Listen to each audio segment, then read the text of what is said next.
Government business, bills, first readings.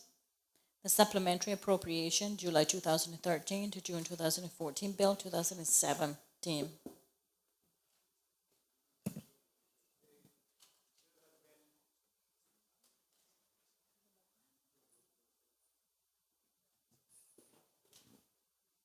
The bill has been deemed to have been read the first time and is set down for a second reading. The supplementary appropriation, July 2014 to June 2015, Bill 2017. The bill has been deemed to have been read a first time and is set down for a second reading. The supplementary appropriation, July 2015 to June 2016, Bill 2017. The bill has been deemed to have been read a first time and is set down for a second reading. Second readings. The supplementary appropriation, July 2013 to June 2014, Bill 2017. The Honorable the Minister of Finance.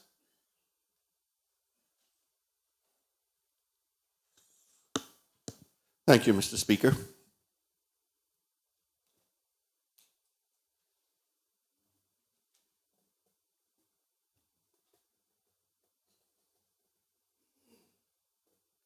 Mr. Speaker, I beg to move the second reading of a bill entitled the Supplementary Appropriations, the July 2013 to June 2014 Bill 2017. The bill has been duly moved. Does the mover wish to speak thereto? Yes, Mr. Speaker. Mr. Speaker, this bill arises due to a requirement in the Public Management and Finance Law, or the PMFL.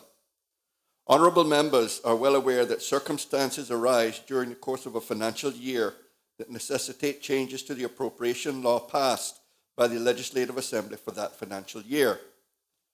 Mr. Speaker, as the original budgeted executive revenue for 2013-14 financial year was $612 million, the limit established for Cabinet-approved expenditures was $30.6 million. Whenever Cabinet is asked to approve supplementary expenditures, ministries, portfolios, and offices are advised to, as far as possible, put forward expenditure reductions to mitigate or counterbalance an increase in expenditure that Cabinet is being asked to approve. The aim is, wherever possible, to arrive at a net zero position. However, this is not always achieved, and some net positive supplementary expenditure requests will arise. In terms of operating expenditure for 2013-14 financial year, the net of increases and decreases of supplementary expenditures approved by Cabinet was a very modest increase of $34,519. During 2013-14 financial year, the appropriation with respect to personal loans was reduced by $85,000. Therefore, the supplementary requests in the 2013 appropriation bill are significantly less than the $30.6 million that the PMFL allows for the financial year, and it demonstrates that Cabinet was prudent in its supplementary expenditure approvals. The bill before the House is very simple. It consists of three main parts. Clause 1 gives the name of the proposed bill, clause of the proposed law. Clause 2 speaks to the appropriation authority of the Cabinet and the schedule to the bill, which shows the individual appropriation changes that the Legislative Assembly is asked to approve. I respectfully ask all members to support the bill. Thank you, Mr. Speaker.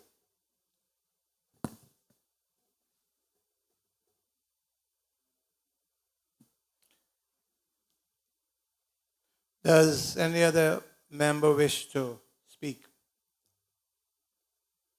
Does any other member wish to speak? Does any other member wish to speak? Does the Honourable Minister wish to exercise his right of a reply? Thank you, Mr. Speaker. Just to thank members for their tacit support.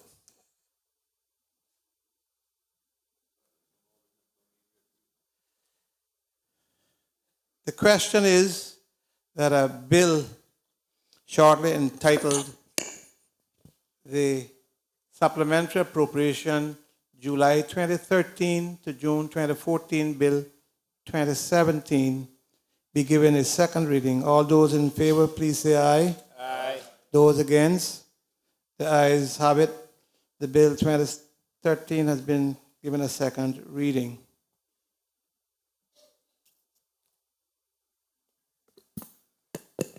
The Supplementary Appropriation, July 2014 to June 2015, Bill 2017. The Honourable Minister of Finance. Mr. Speaker, I beg to move the second reading of a bill entitled the Supplementary Appropriation July 2014 to June 2015 Bill 2017. The bill has been duly moved. Does the mover wish to speak thereto? Thank you, Mr. Speaker. Very briefly.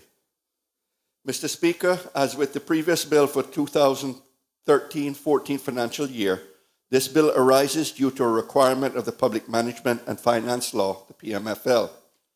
The PMFL allows Cabinet to incur expenditures of no more than 5% of budgeted executive revenue for the 2014-15 financial year. With respect to equity investments and executive assets, the net increase approved by Cabinet was a modest increase of $1.2 million. During the 2014-15 financial year, the loans made category within the appropriation law for the year were reduced by a very small amount of $12,000.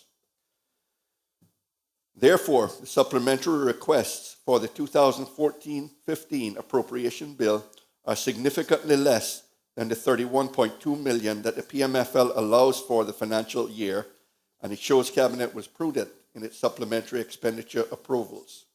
I respectfully ask all honourable members to support the bill. Thank you, Mr. Speaker.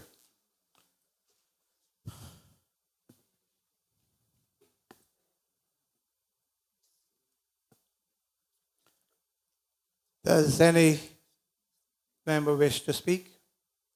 Does any member wish to speak? Does any member wish to speak? I call on the mover to have his right of reply if he cares to.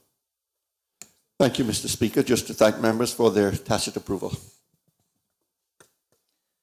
The question is that a bill shortly entitled the Supplementary Appropriation July 2014 to June 2015 Bill 2017 be given a second reading. All those in favor, please say aye. Aye. Those against, no. The ayes have it. The Supplementary Appropriation July 2014 to June 2015 Bill 2017 has been given a second reading.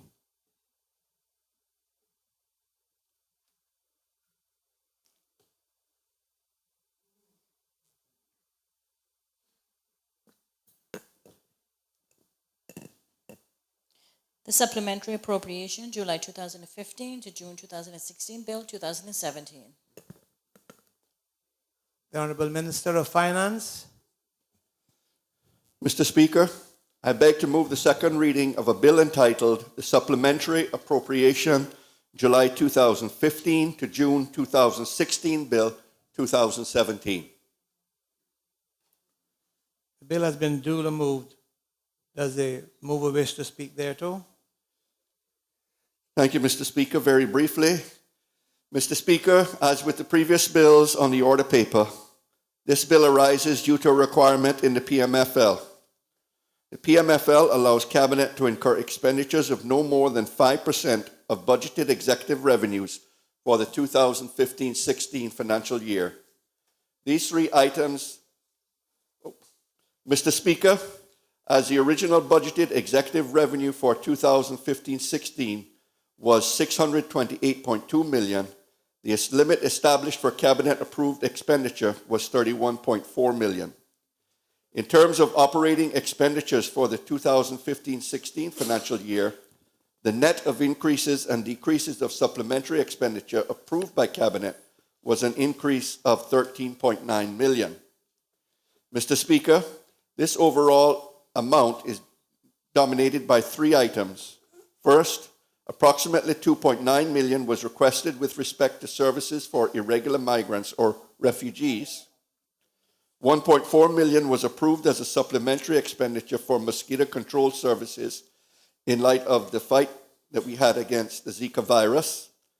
And thirdly, 5.9 million was approved to cope with tertiary care at various local and overseas institutions for healthcare of indigents, seamen, and veterans that are referred. These three items account for 10.2 million of the total 13.9 million relating to operating expenditure.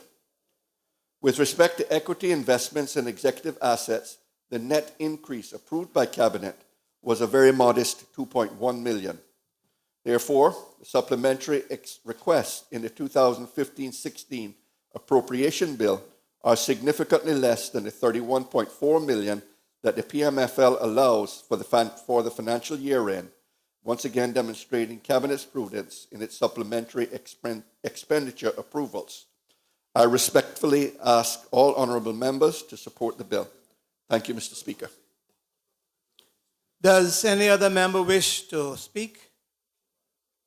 Does any other member wish to speak? Does any other member wish to speak? Does the mover of the bill wish to exercise his right of reply? Thank you, Mr. Speaker. Just to thank members for their tacit support. The question is that a bill shortly entitled the Supplementary Appropriation Bill, the Supplementary Appropriation July 2015 to June 2016 Bill 2017 be given a second reading. All those in favor, please say aye. Aye. Those against? The ayes have it. The Supplementary Appropriation July 2015 to June 2016 Bill 2017 has been given a second reading. The House will now go into committee to consider the bills.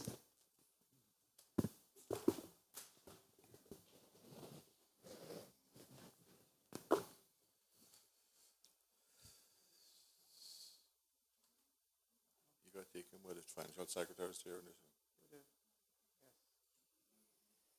The I'll move that first and then take him.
Good afternoon, members of the Finance Committee.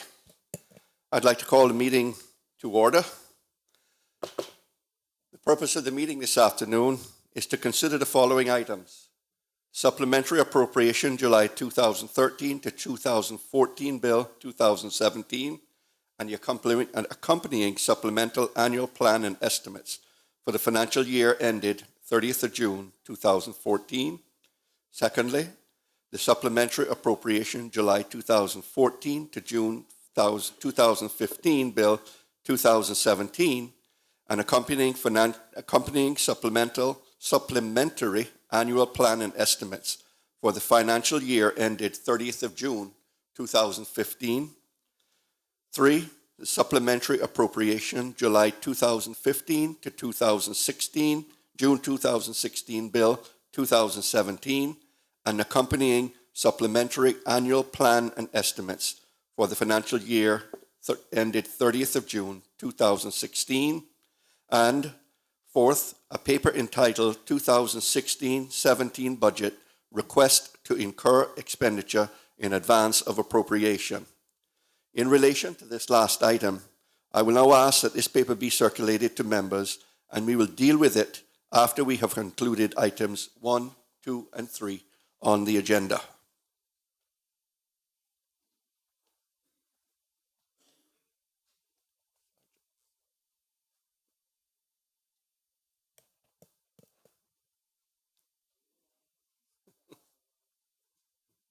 The Sergeant available? Okay. We'll get it handed out to you momentarily.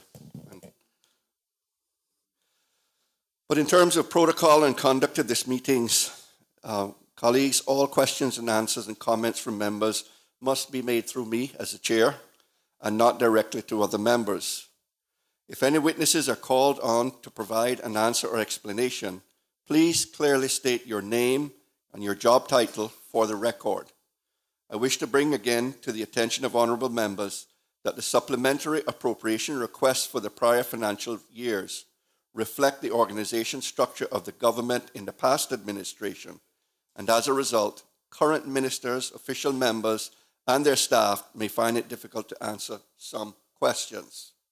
This government will make every effort to avoid a repeat of this situation, and we intend to bring any supplementary appropriation requests to the Legislative Assembly during the financial year in which they occur, or as close as possible thereto.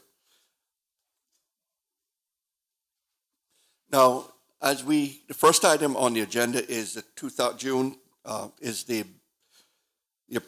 appropriation of for the year ended June 30th, 2014. In terms of how the meeting is conducted, I think it would be helpful if I could have some indication whether members intend to ask questions with regard to this bill. If there are not going to be questions, then what I would like to do is just read the entire clauses and we take one vote.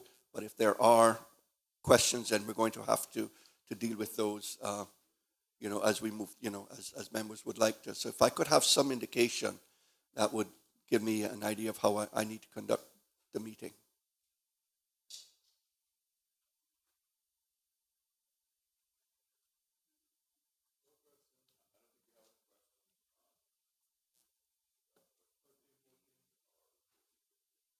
Okay. Member for Northside has indicated that there should, from the opposition side, there should be no questions with regard to Mr. Chair, just let me put it on the record that we don't have any questions on the two financial year 13-14, 14-15, because they're so old. Okay. And they should have been brought here a long time ago. Thank you very much, sir. In that case, then I'll just go ahead, and for the sake of order, I will read all of the clauses, and then I will ask members to take one vote with regard to those clauses in their entirety. Mr. Chair, just for you to recognize that the Honourable Opposition Leader don't speak for me. So to clarify that I also, though I don't have any questions for both of those papers, I want to be able to have the decency of respect to, if you're going to ask me as well, because I'm separated from the other 5 members. What I would ask you, sir, is are you in a position to say whether in respect of 13-14 financial year you have questions? Yes, Mr. Chair, I'm saying to you that I'm not going to have questions, but I would like the opportunity to be able to say on my own behalf as opposed to the opposition leader speaking on my behalf. Thank you, sir. Noted.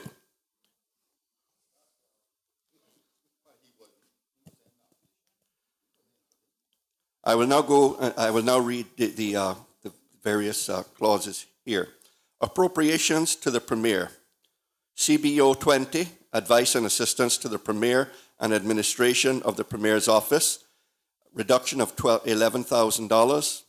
Other executive OE5, constituency allowance, increase of $65,525. Appropriations to the Minister of Home and Community Affairs.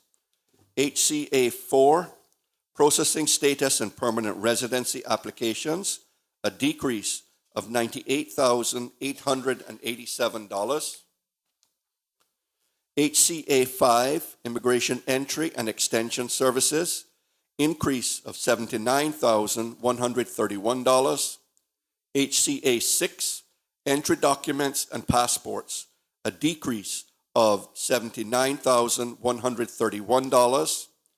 EI 11, Ministry of Home and Community Affairs, Home Affairs, decrease of $50,000. Appropriations to the Minister of District Administration, Tourism and Transport.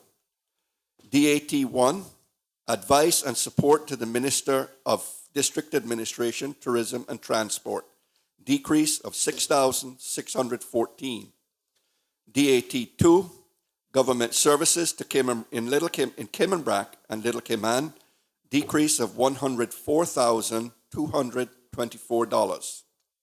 DAT 3, management of executive assets in Cayman Brac and Little Cayman, increase of $126,718. DAT 12, collection of coercive revenue, decrease of $17,729. OE 91, depreciation of district administration, tourism, and transport executive asset, decrease of $49,093. Equity investments, EI 1, Cayman Airways Limited, $250,000. EI 68, Ministry of District Administration, Tourism and Transport, $25,000. EI 69, Port Authority of the Cayman Islands, decrease of $25,000, pardon me. EA 55, Cayman Brac and Little Cayman Roads, increase of $225,000. EA 60, Cayman Brac, Bluff Playfield, increase of $150,000. EA 125, Cayman Brac, Emergency Shelter, decrease of $350,000. EA 139, Little Cayman Boat Launch Ramp, decrease of $25,000. Appropriations to the Minister of Planning, Lands, Agriculture, Housing and Infrastructure. PAH 8, Management of Special Projects, increase of $54,298. EA 37, Farm Roads, decrease of $92,000.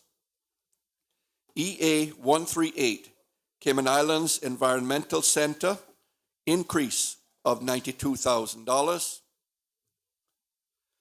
Appropriation to the Minister of Finance and Economic Development.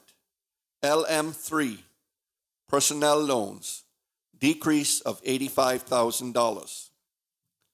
Appropriations to the Minister of Education, Employment and Gender Affairs. EGA 5, Primary Education Services, decrease of $37,574. EGA 6, Secondary Education Services, increase of $37,574. CCO 1, Teaching of Tertiary Level Professional and Vocational Programs, $342,562. TP 52, Young Nation Builders Scholarship Fund, decrease of $342,562. Appropriations to the Minister of Health, Sports, Youth and Culture. HES 8, Public Health Services, increase of $71,299. HES 9, Environmental Health Monitoring Services, decrease of $1,268 to $1,286. NGS 47, Mentoring Cayman Program, decrease of $10,426. TP 53, Other Youth Sports and Cultural Program Assistance, increase of $10,426. EI 23, Cayman Islands National Museum, decrease of $240,000. EI 53, Ministry of Health, Sports, Youth and Culture, $240,000. Appropriations to the Deputy Governor, CIV 14, Support for Commissions, decrease of $38,850. EA 141, Legislative Assembly Building, increase of $38,850. Appropriations to the Attorney General, EI 34, Portfolio of Legal Affairs, decrease of $200,000. Appropriations to Cabinet on behalf of the Chief Justice, HEA 8, Autopsy and Coroner Services, decrease of $75,000. OE1, Personal Emoluments for the Judiciary, decrease of $98,000. OE4, Judiciary Expenses, increase of $160,000. OE65, Court of Appeal Expenses, increase of $13,000. Appropriations to the Oversight Committee of the Legislative Assembly, ICO 1, Compliance with the Freedom of Information Legislation, increase of $44,362.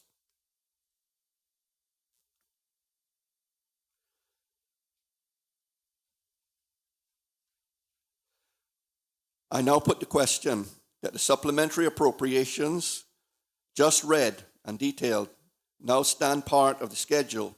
All those in favor, please say aye. Those against? The ayes have it. The supplementary appropriations now stand part of the schedule.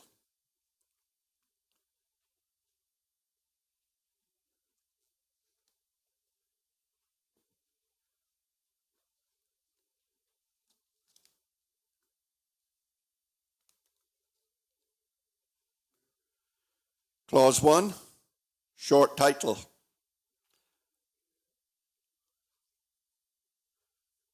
I put the question that Clause 1 now stand part of the schedule. All those in favor, please say aye. All those against?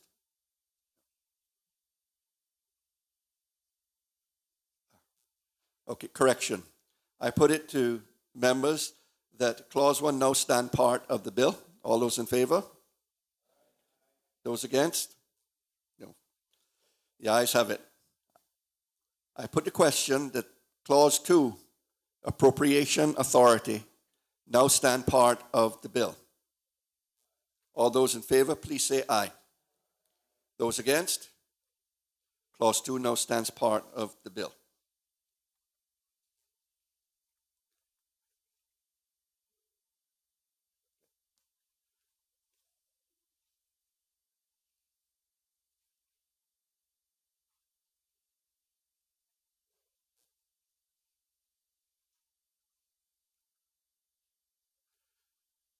We now turn our attention to, that concludes the bill for 2013-14.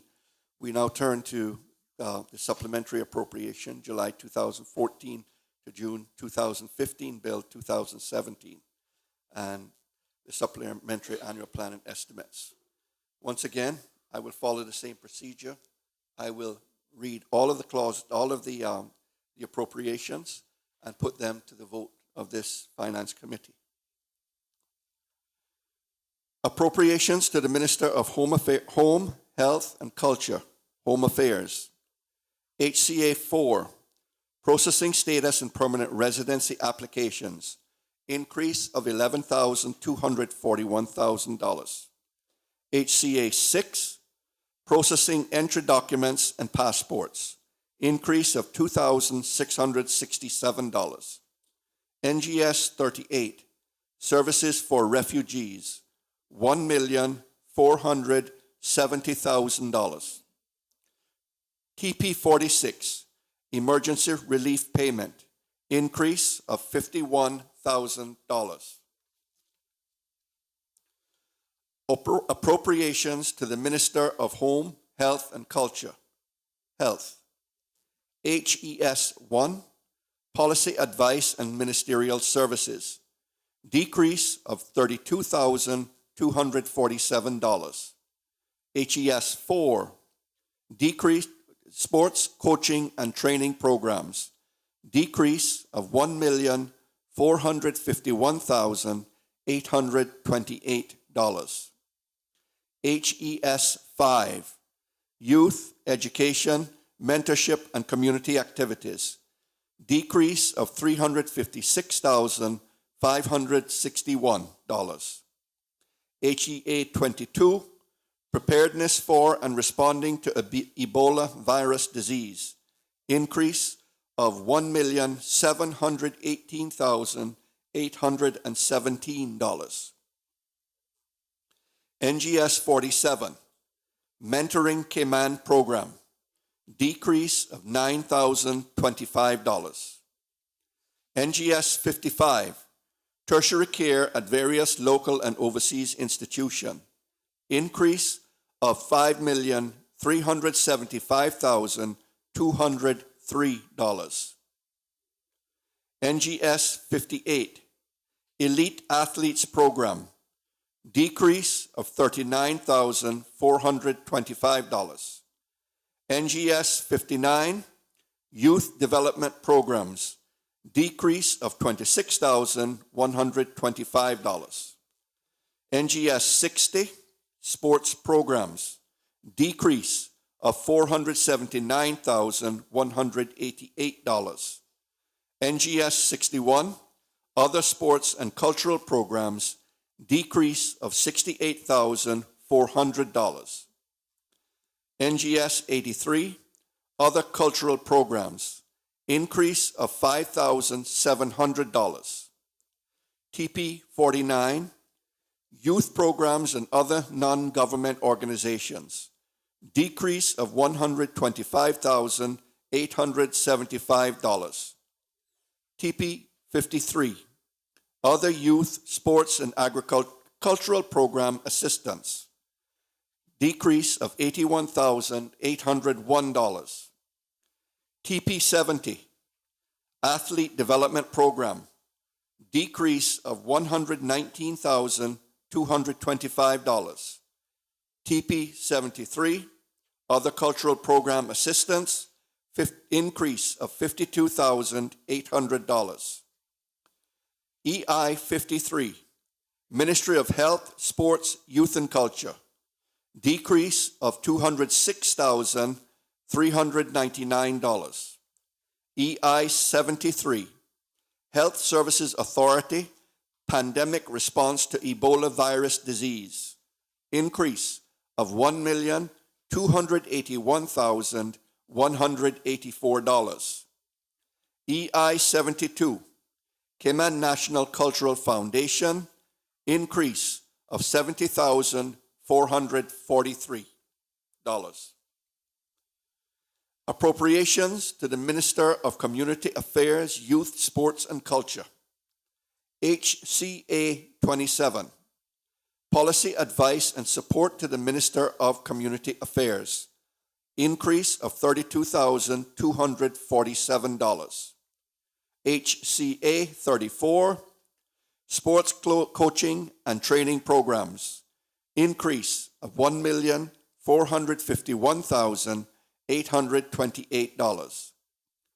HCA 35, Youth Education, Mentorship and Community Activities, increase of $257,445.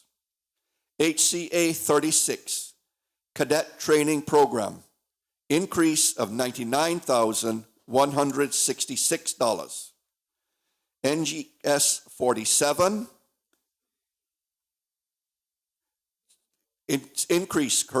increase, let me read that again. HCA 36, Cadet Training Program, increase of $99,116. NGS 47, Mentoring Cayman Program, increase of $9,025. NGS 58, Elite Athlete Program, increase of $59,138. NGS 59, Youth Development Programs, increase of $18,050. NGS 60, Sports Programs, increase of $479,188. NGS 82, Other Sports Programs, increase of $47,025. TP 45, Youth Aftercare Payments, decrease of $19,844. TP 48, Benefit Payment to Ex-Servicemen, decrease of $50,600. TP 47, Ex Gratia Payments to Seamen, increase of $70,444. TP 49, Youth Programs and Other Non-Governmental Organizations, increase of $125,875. TP 53, Other Youth, Sports, and Cultural Program Assistance, increase of $22,000. TP 72, Other Youth and Sports Program, increase of $109,735. TP 67, Sports and Cultural Tourism Programs Assistance, increase of $95,000. TP 70, Athlete Development Program, decrease of $20,554. OE 78, Depreciation of Ministry of Community Affairs and Housing, increase of $17,463. OE 81, World Anti-Doping Agency, increase of $3,330. OE 82, Regional Anti-Doping Organization, increase of $1,404. EI 54, Ministry of Community Affairs, Youth and Sports, increase of $135,956. Appropriations to the Minister of District Administration, Tourism and Transport. DAT 6, Public Education Programs, decrease of $222,829. DAT 7, Tourism Public Relations, increase of $222,829. TP 67, Sports and Cultural Tourism Programs Assistance, increase of $95,000.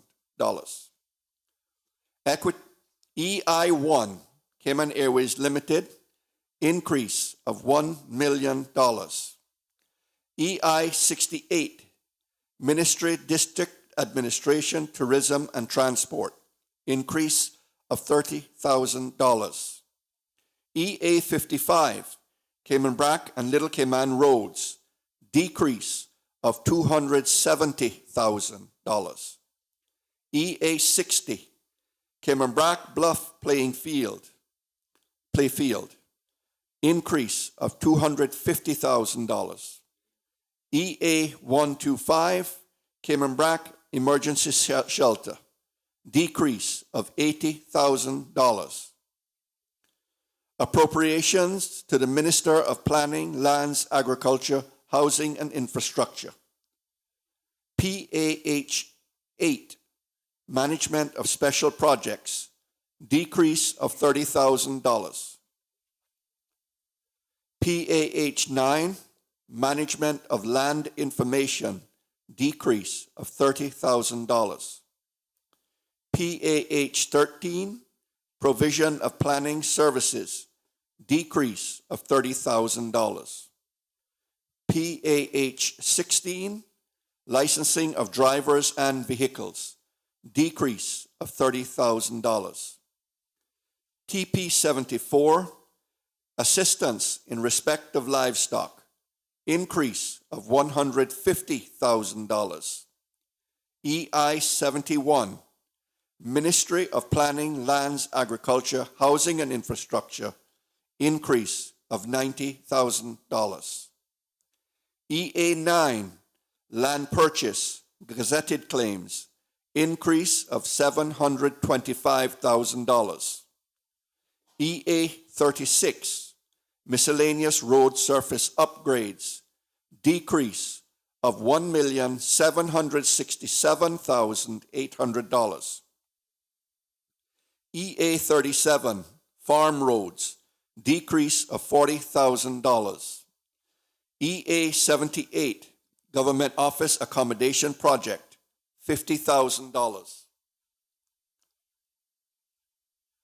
Appropriations to the Minister of Finance and Economic Development. OE 57, Executive Bank Charges, decrease of $2,000. OE 87, Default on Paloma Government Guarantee Loan Scheme, decrease of $10,000.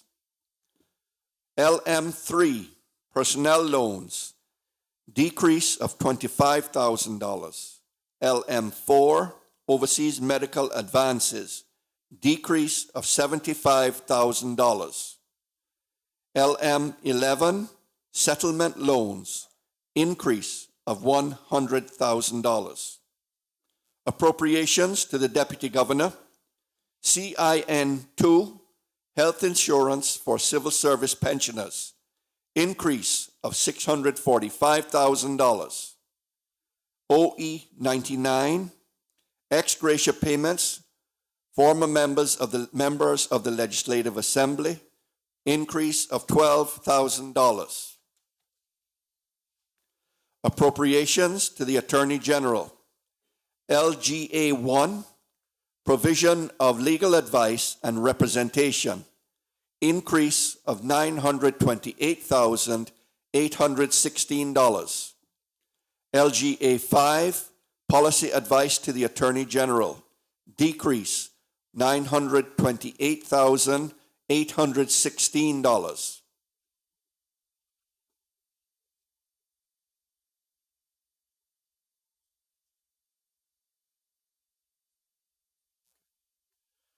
Appropriations to Cabinet on behalf of the Chief Justice. NGS 2, Legal Aid Services, increase of $445,221.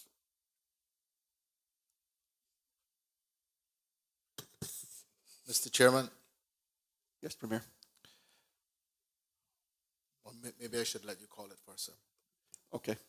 OE1, personal emoluments for the judiciary, $307,440. I recognize you, sir. Mr. Chairman, the OE1 personal emoluments to the judiciary. $307,440. And OE4, judiciary expenses,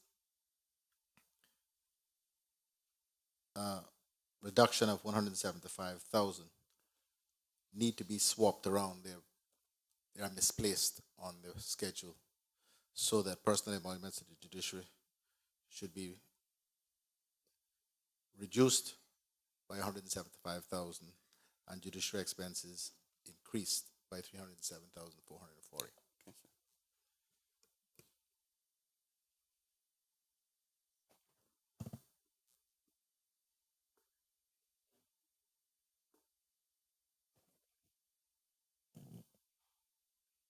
At this point, I'm going to actually take the vote on everything up to this point, and we can deal with the adjustments. So I'll put the question to members of the committee that the supplementary appropriations, everything I've read up to,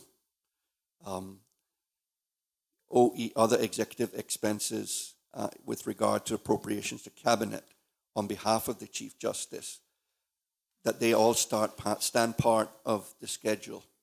All those in favor, please say aye. Aye. Those against? The ayes have it. I then would like to on the Premier's note to us that I therefore read and put it to the committee that OE1, personal emoluments for the judiciary, should reflect a decrease of $175,000. And OE4, judiciary expenses, should reflect an increase of $307,440. I put it to members that these output groups, amended output groups, now stand part of the schedule. All in favor, please.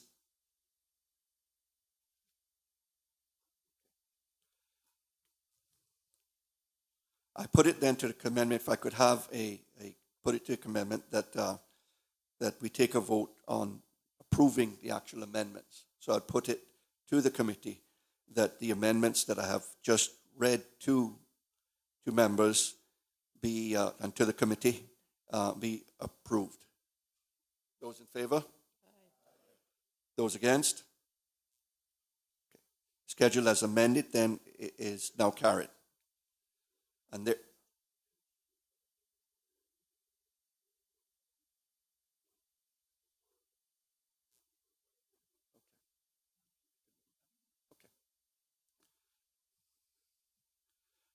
having a move.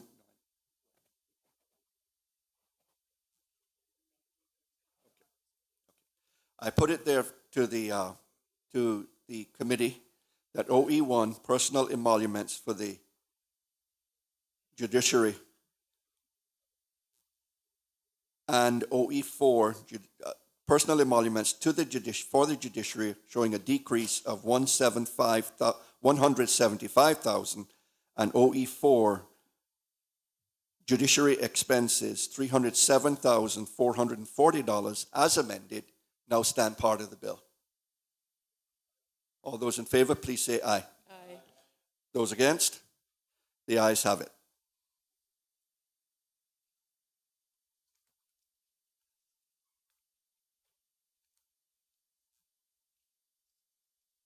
Clause 1, short title. I put it to the committee that this clause now stand part of the bill. Those in favor, please say aye. Those against? The ayes have it. Clause 2, appropriation authority. I put it to the committee that now stands part of the bill. All those in favor, please say aye. Those against? The ayes have it. That concludes our dealing with the appropriation of financial transactions for the financial year ending 30th of June, 2015.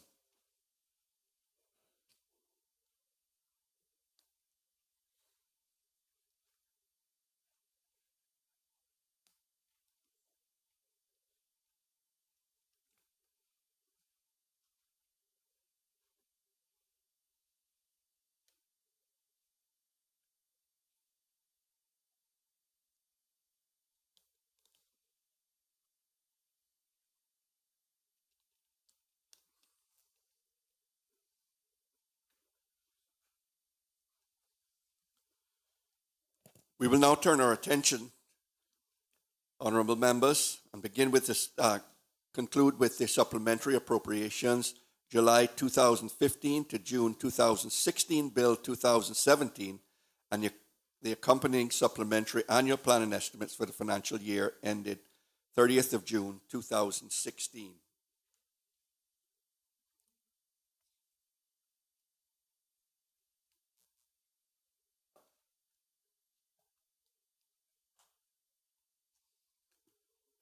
Outputs to the Premier. Information services provided to other government agencies, decrease of $16,300. Are there any questions? Oops. Correction. Let me restate that. CBO 17, information services provided to other government agencies, decrease of $16,300. Are there any questions?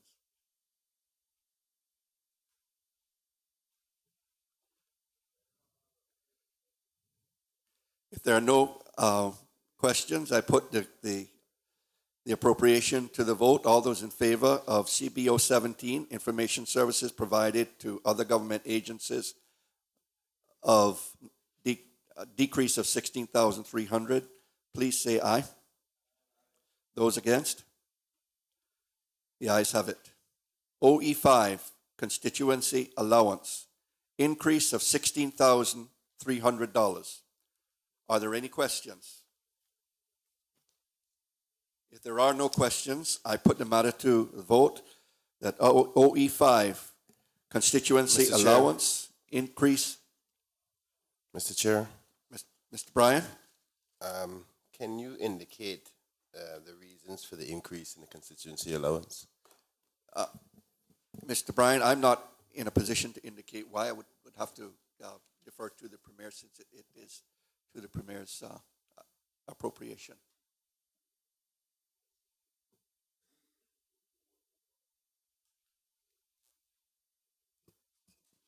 Mr. Chairman, it's a little involved, but we can give as much detail as the member needs. But it is the result of the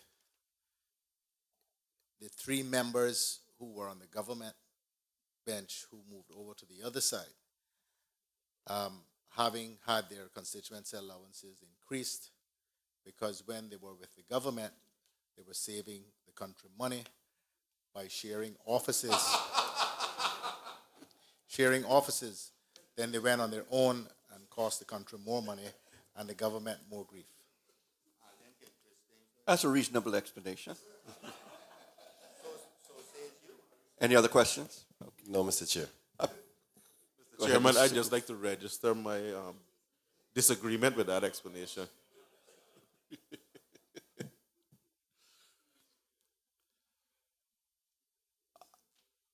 I put the question that OE5 constituency allowance, increase of $16,300 be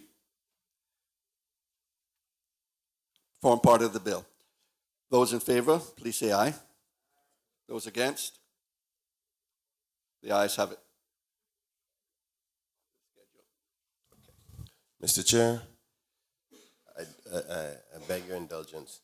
I want to follow through these documents quite carefully. Unfortunately, I'm having difficulty based on the order that you're reading compared to the order of the papers that I have in front of me. So it seems as if to say we're skipping from one to the other.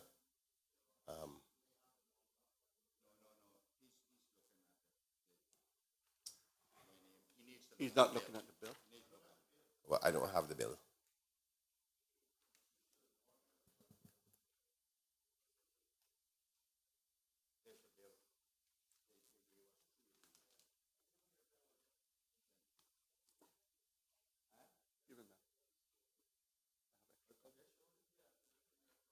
Sarge, we have an extra copy here. If you could give that to Mr.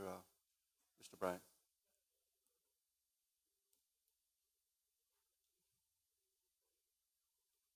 Thank you, Mr. Chair. Remember, we're actually dealing with the 2015, 2016. So it's the third one in that lot that I gave you.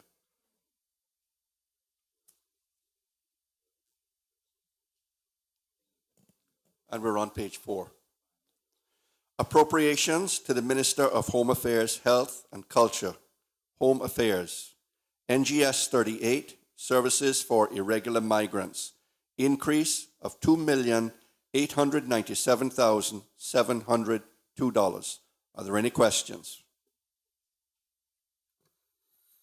Go ahead, sir. Mr. Chairman, can I ask, currently, how many irregular immigrants we have compared with what we were dealing with just in this financial year that we're looking additional for? I'm trying to find out if we are going to see an increase for the next budget as well.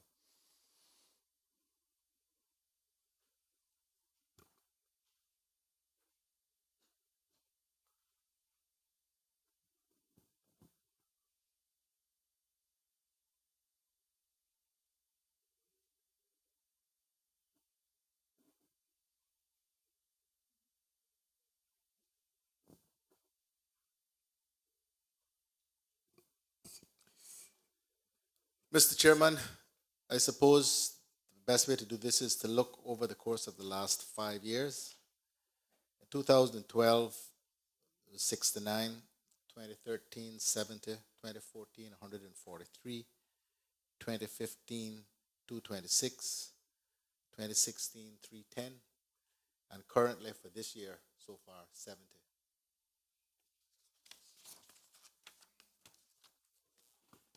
And very briefly, Mr. Chairman, if I may, I wonder if we can find out if that process of repatriation has gone any quicker. Oh, you know you're going to get me in some deep water. If it's I was just hoping he was going to, my chief officer was going to tell me something different than my own understanding. But the reality of what's happening now is that there is an increase, not just now, but over the last couple of years, an increase in the number of irregular immigrants who are applying for asylum. And the applying for asylum requires those applications have to be heard and determined, and then there is an appeal process. So we have actually moving to create, just 1 second. We're moving to create a special tribunal just to deal with the asylum cases because they get heard in the general immigration appeals, immigration process. So to hive that off so that we can have more efficient processing of the various asylum petitions. But no, the process is not sped up because it slowed down in that respect. We've worked out over the course of the last few years, I think, a smoother repatriation process with Cuba, because most of these, 99% of these are Cuban, I wouldn't call them refugees. They claim they're refugees, but you know what I mean. So Cuban irregular immigrants.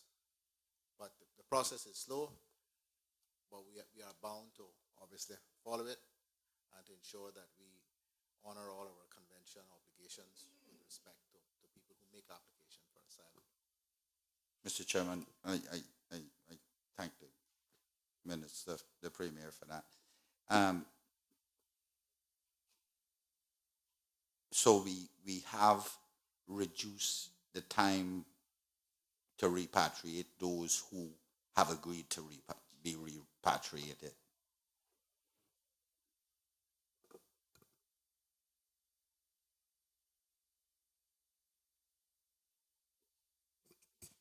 Yes, Mr. Chairman, I just wanted to check, make sure I could give some specifics.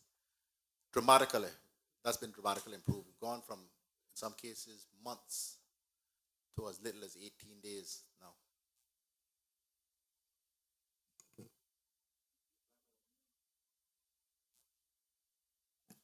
Mr. Chair, just following off my colleague, Mr. McLean, I'm not sure if the appropriate line of questioning, but in respect to the minister, is there any indication of ways to avoid this heavy burden? Because it seems, based on those figures that he just suggested, just continues to increase. I know we have international obligations. Has the government considered any ways of trying not to incur this cost? Because it seems as if the boats keep on coming, we're going to keep on paying. We haven't been able to come up with any ideas to keep the Cubans from leaving Cuba, but if the new member has some ideas, we're willing to take them on board. But we actually can't sink their ships while they're at sea. Well, Mr. Chair, just for clarity, I never indicated any possibility of sinking anybody's ship, but if the Premier would like to do that, it'll be his own idea, not mine. Are there other questions? There are no questions. I put the question that NGS 38, services to irregular migrants, increase of $2,897,702, now stand part of the schedule. All those in favor, please say aye. Those against? The ayes have it.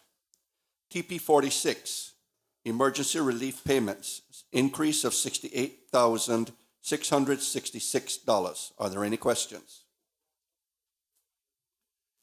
There are no questions. Then I will put the question that TP 46, emergency relief payments, increase of $68,666, now stand part of the schedule. All in favor, please say aye. Those against? The ayes have it. Appropriations to the Minister of Home Affairs, Health and Culture. Health. HES 11, Mosquito Control Services, increase of $1,400,000. Are there any questions? If there are no questions, I put it to the committee that HES 11, Mosquito Control Services, of one increase of $1,400,000, now stand part of the schedule. All in favor, please say aye. Those against? The ayes have it. HEA 10, ambulance services, increase of $60,354. Are there any questions? Mr. Miller? Just for clarity, through you, Mr. Chairman, to the minister, was this $60,354 to buy a new ambulance or increase personnel? Premier? I was the minister then, not now.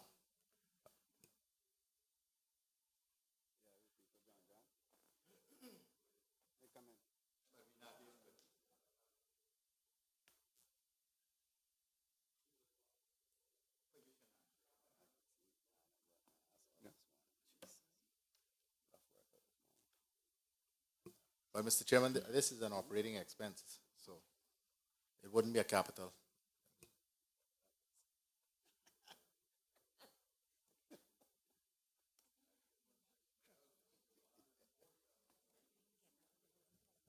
Are there any other questions?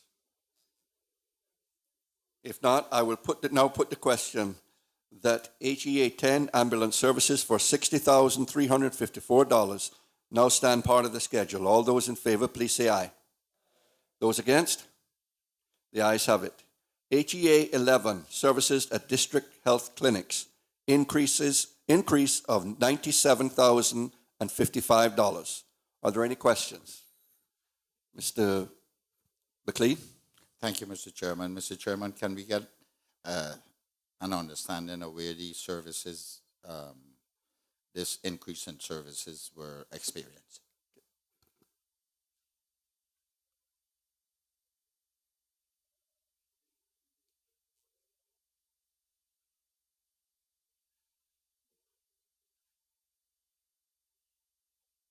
Anyone from the Ministry of Health?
Mr. Chair, I undertake to get that information for you.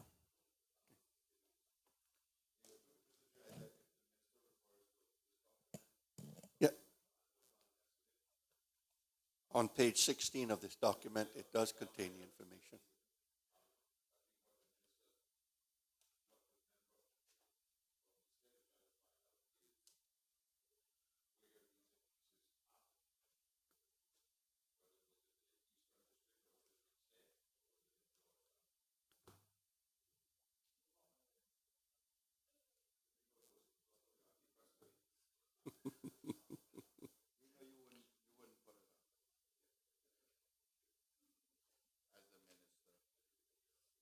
I just not take the vote on that item yet.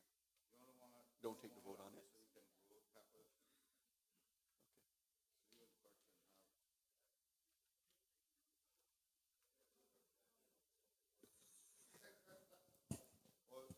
Minister, I recognize Minister of Health. Yes, as I said, I undertake to get that information to you, or to the member. Okay, if that's the case, then I'll just, I won't take the vote on.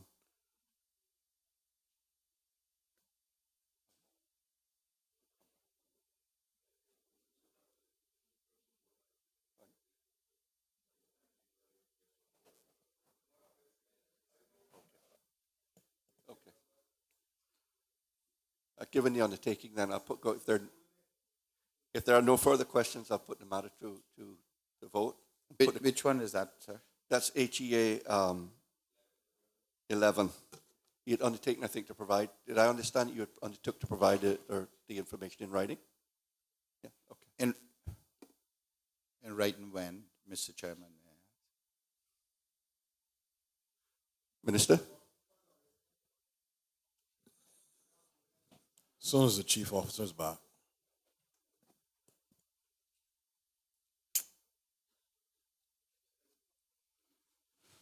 I put the question that HEA 11, services at district health clinics, increase of $97,055, now stand part of the schedule. All in favor, please say aye. Aye. Those against? The ayes have it. HEA 19, medical care for chronic ailments, increase of $28,252. Are there any questions? Mr. Bryan? Thank you, Mr. Chair.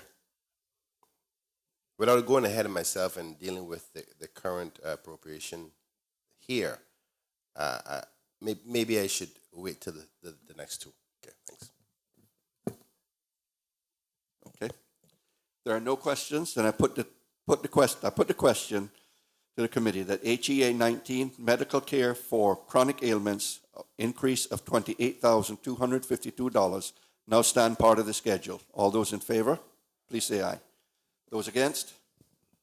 The ayes have it. HEA 20, public health programs, investigations, and treatments, increase of $470,391. Are there any questions? Mr. McLean? Thank you, Mr. Chairman. Mr. Chairman, for as long as I can remember, we have talked about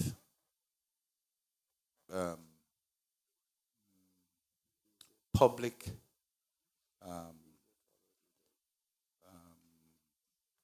communication of these chronic diseases, about how we reach the public, particularly with AIDS and the likes. And maybe I'm missing something, but I don't see any public education. And we have been talking about this for years. And not only about this particular year I'm talking about, as we currently stand. Maybe I'm missing it in the media, but that has been promised for quite some time, and I haven't been seeing anything concerning that, except every now and again the AIDS Foundation, I believe it is on the TV talking about it, or if there is an increase or decrease, there will be a public announcement on that. So I don't know if there is still this ongoing program, and how all these monies are being utilized. Because we're talking about over $2 million per year, and if the programs are going on, I'm happy to say that I have not seen them.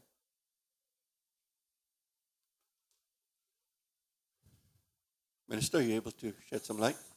I can ably tell you that I met with the AIDS Foundation, and the program is very much going on. And I can get this in writing to the member from East End also. Mr. Miller? Through you, Mr. Chairman, there used to be a publication of the incidences of these communicable diseases every quarter. And it's been some time now we haven't seen it. And I'll wait till you listen to me now.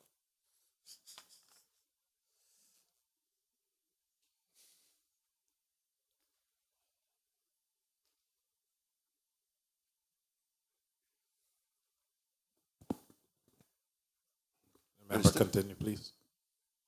Go ahead. Yeah, through you, Mr. Chairman, there used to be a public announcement of the incidences of this communicable disease, of course. Why has that been discontinued? It used to be every quarter. Now I haven't seen it even annually.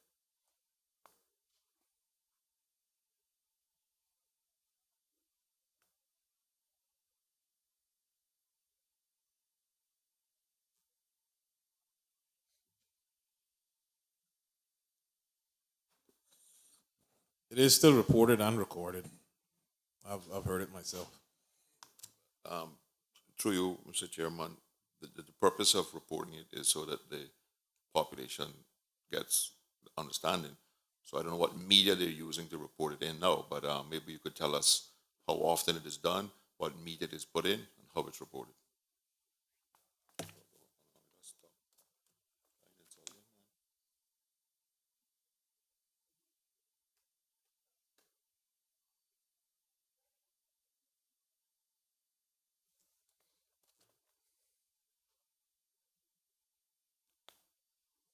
Minister? We'll get that to you, member for Northside. But the information is there. Yeah, it's not in the house, but I'll get it to you. I think over a year ago, I made a suggestion in Finance Committee that in the absence of the acceptance of a specific cancer registry, that we amend the public health law or regulations to make cancer a reportable disease from those people who treat it in the absence of a specific register. Can the minister say if that has been done, or is it likely to be done?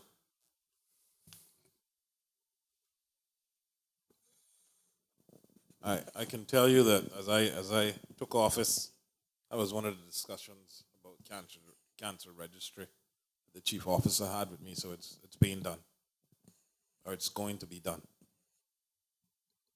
What is going to be done? You're going to make it a reportable disease under the public health law, or you're going to bring back the complete legislation for a specific cancer registry, which is obvious the public does not want and is not likely to accept.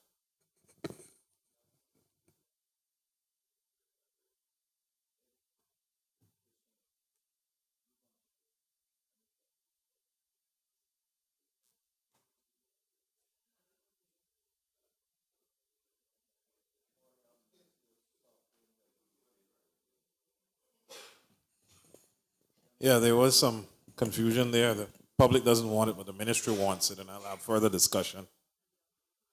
And the authority also wants it. So I'll get back to you with that.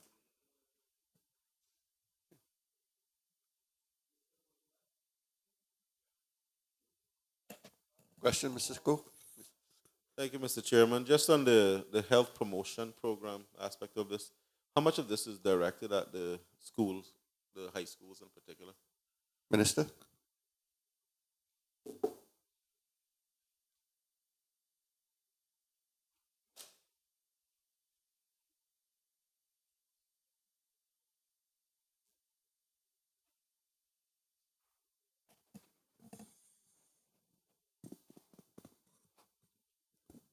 I undertake to get that for you, member for Newlands.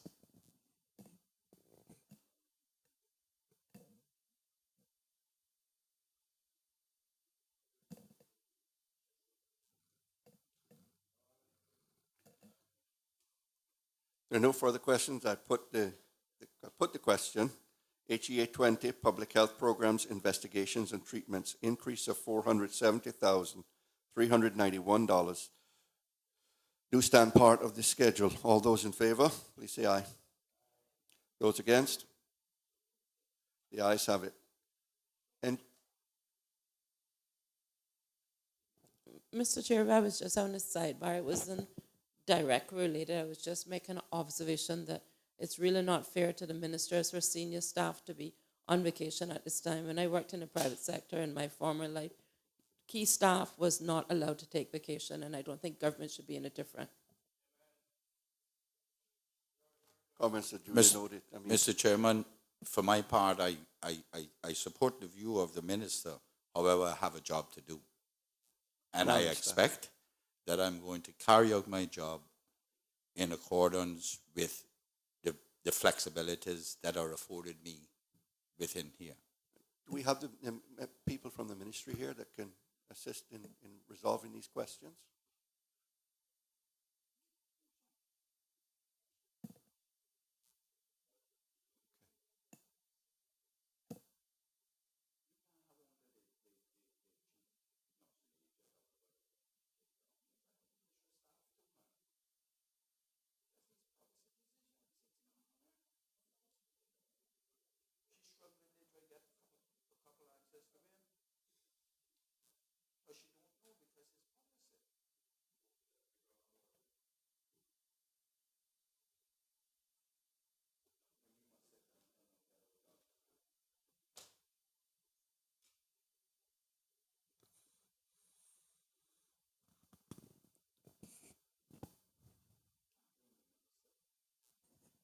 Mr. Chair, Minister? HEA 20. The increase was to provide antiretroviral medications to persons living with HIV and AIDS. There was an increase in numbers of cases of TB and HIV. The total number of HIV cases is 72.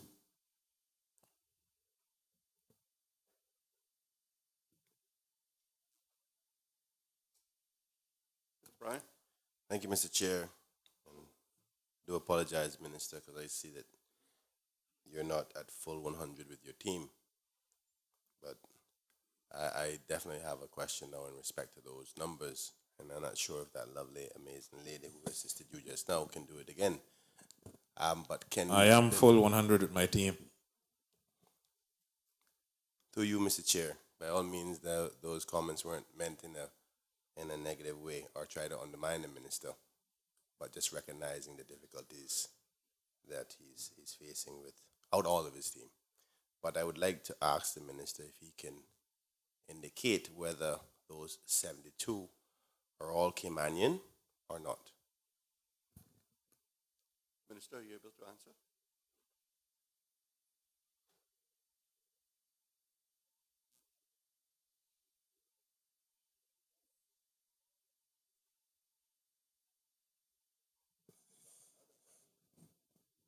I can say that they are all legal residents.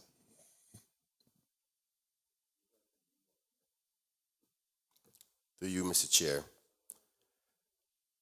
I don't mind getting it in writing at another date, but I'd like to understand the categorization of when you say legal resident. Does that mean somebody who's on permanent residency, somebody who's on work permit who's resident here, whether they're Caymanian? I understand maybe the minister may not be able to provide that at this time, but at a further date, I'll be happy to accept.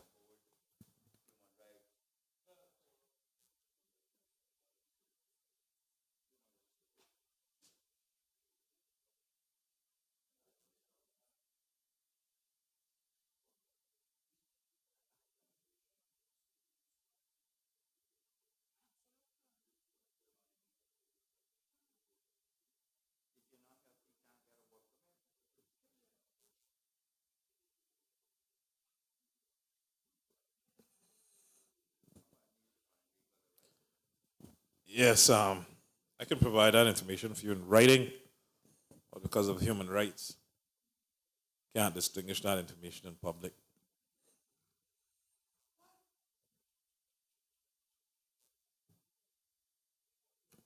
To you, Mr. Chair, by all means, I'm not asking for any names, but rather the categorizations of the individuals. Unless the minister can say to me that categorizations of the individuals who have HIV in the Cayman Islands is against human rights, I still think I would request my previous request. I indicated that I would provide this to you in writing.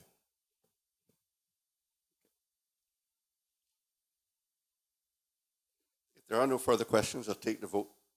Then put the question, HEA 20, Public Health Programs, Investigations and Treatments of increase of $470,391 be form part of the schedule. Now stand part of the schedule. All those in favor, please say aye. Those against? The ayes have it. NGS 55, tertiary care at various overseas institutions. Increase of $5,908,393. Are there any questions?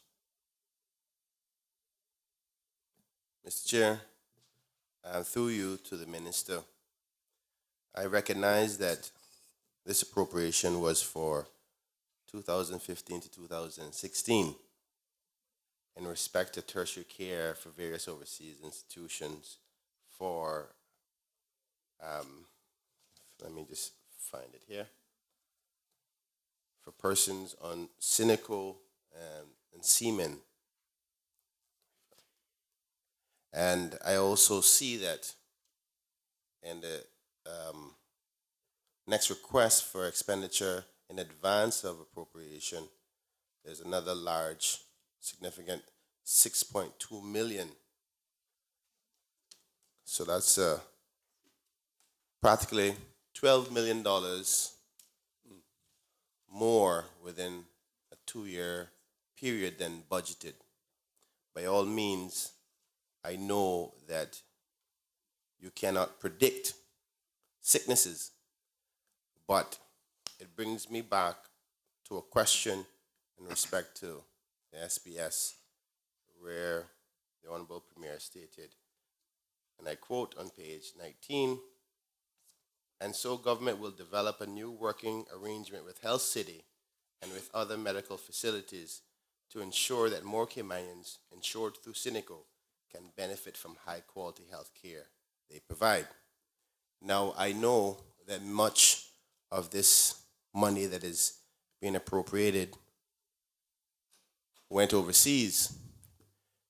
Can the minister say that there may be a reduction in savings to the large amounts of money that we spend overseas by this new arrangement that is planned with the current health facility named Health City. Mr. Chairman, that's the objective as stated in SBS.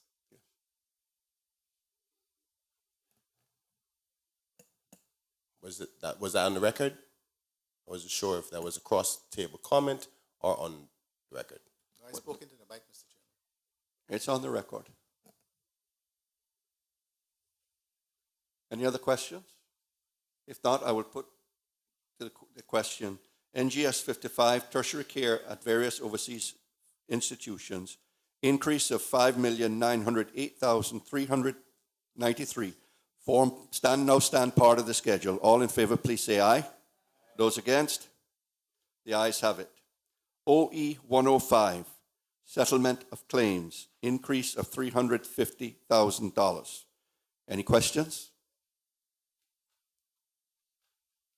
If there are no questions, go ahead, Mr. McLean. Yes, Mr. Chairman. We need no settlement of claims. If we can have an explanation as to what it's. I don't understand.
Mr. Chair, Minister?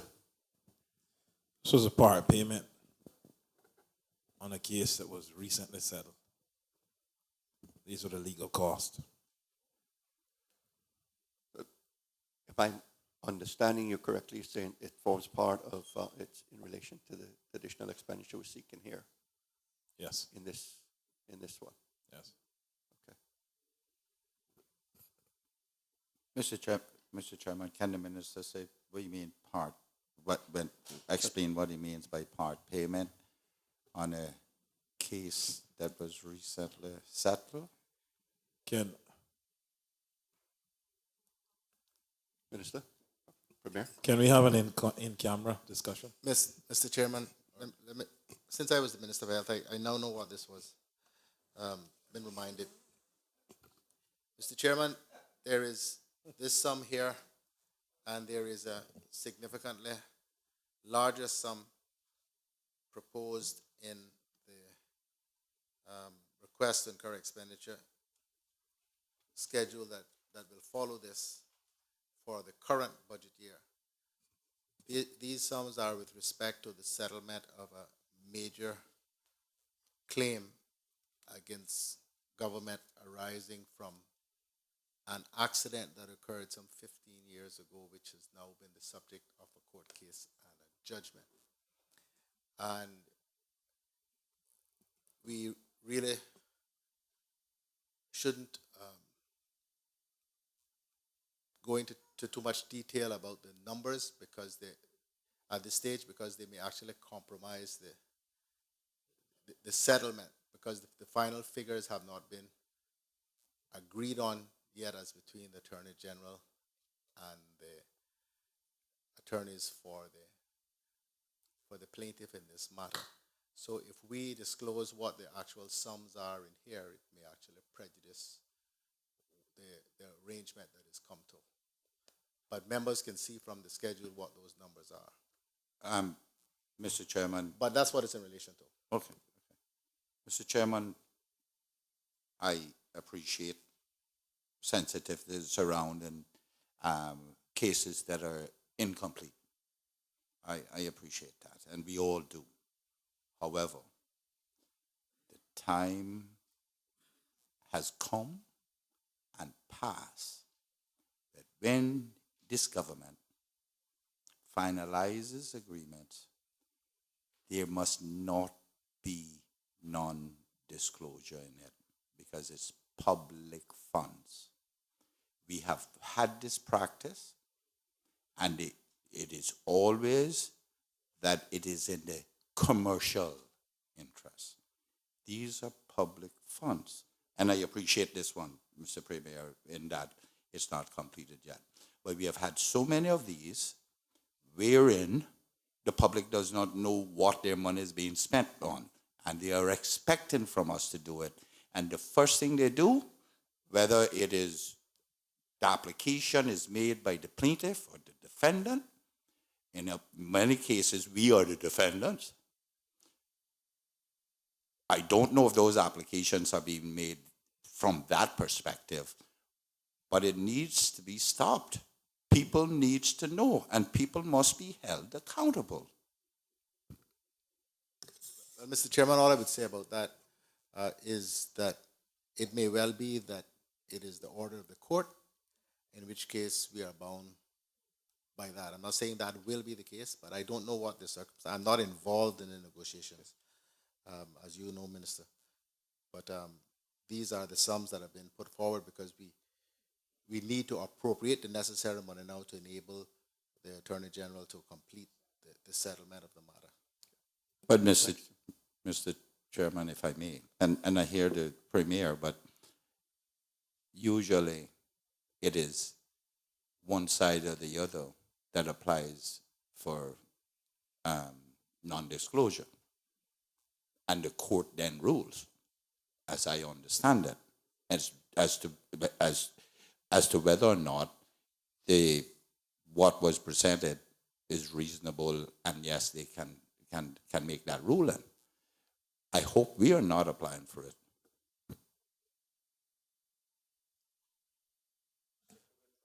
Brian?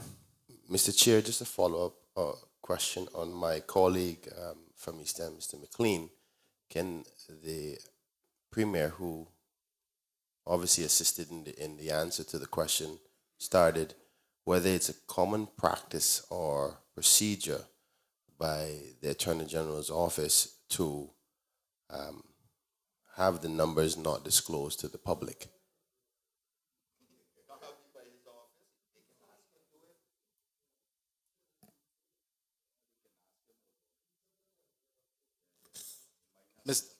Mr. Chairman,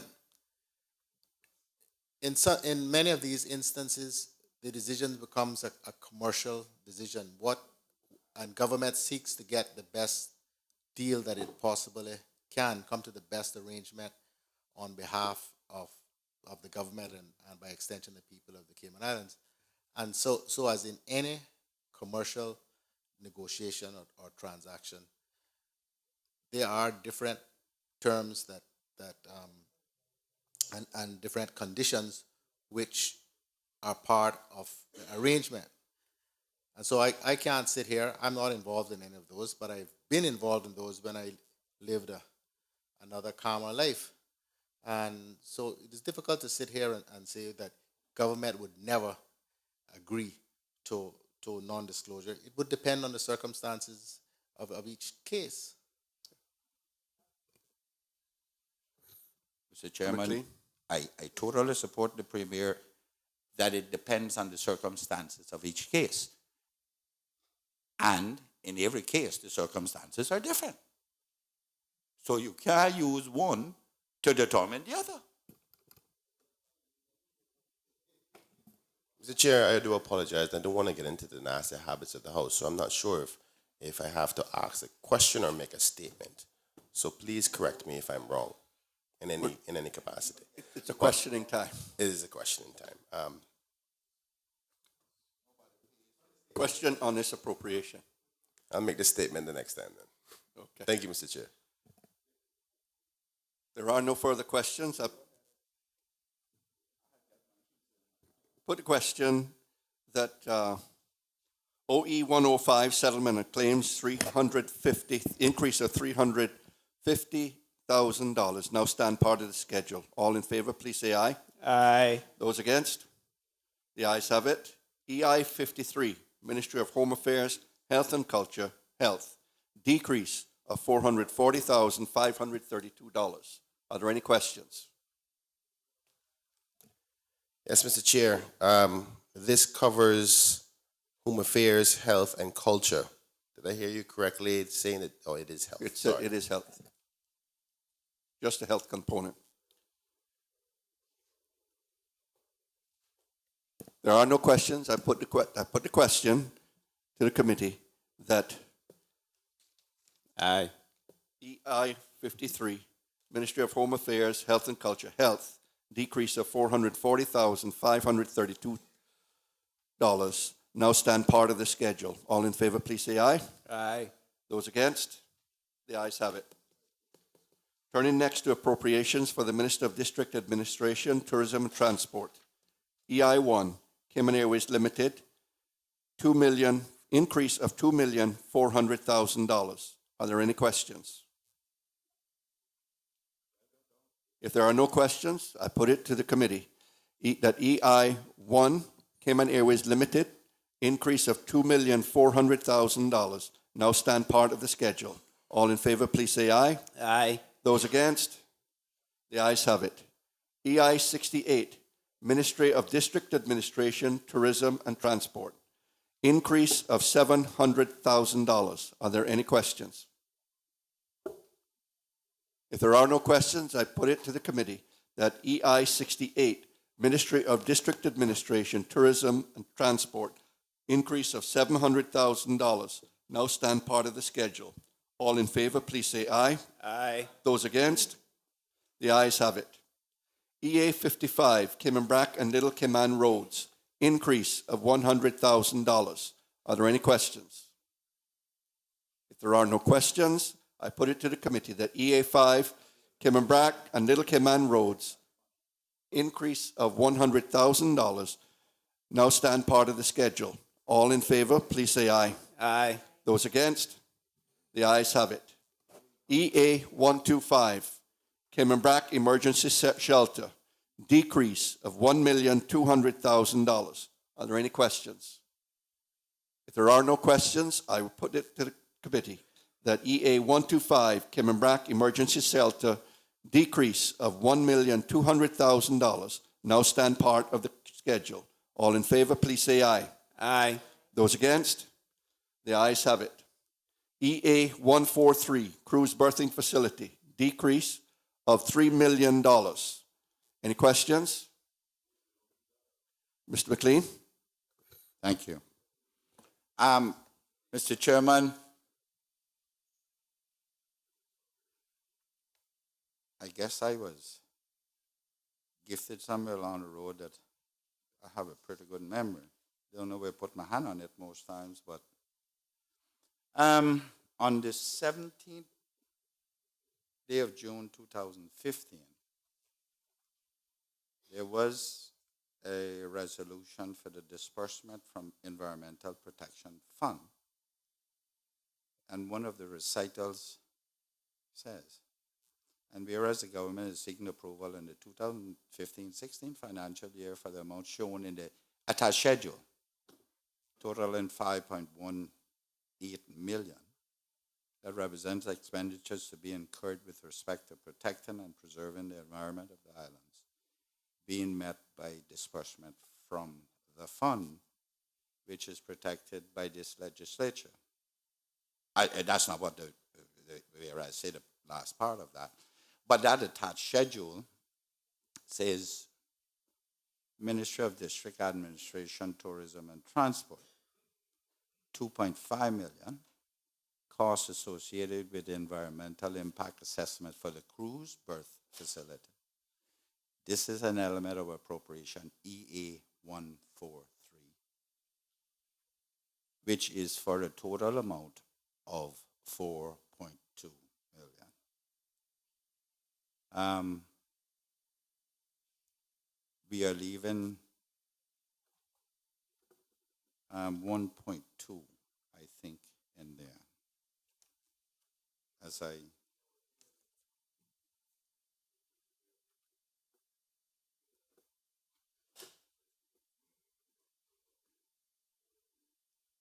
we are leaving 1.2, I believe. Can we get an explanation as to where that? Pardon me. Pardon me. We're removing 3 million. We removed 3 million to transfer someplace, leaving 1.2. The vote was 4.2. Yeah. The vote was 4.2. Am I wrong again? Yeah, possibly. But mine, the question I have is, what was that 2.5 billion spent on when this legislature approved it to be spent on the cruise berthing facilities?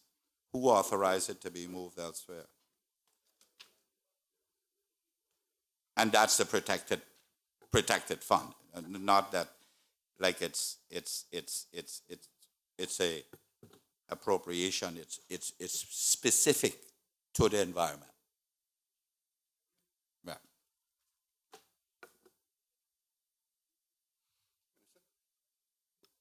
Thank you. Mr. Chairman, I'm just asking my chief officer to come, and if you just give me a couple minutes.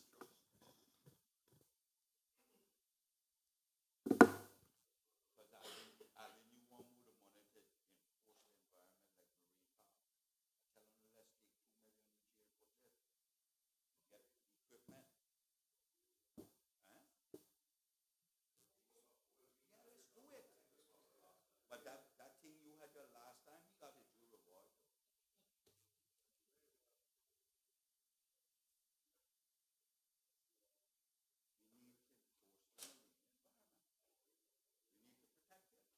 Take the money there, every year $2 million, let's do it. You know how many times I bring that up? That was fair. Variable, I don't know how thing that sheet they're doing now. This one, yeah.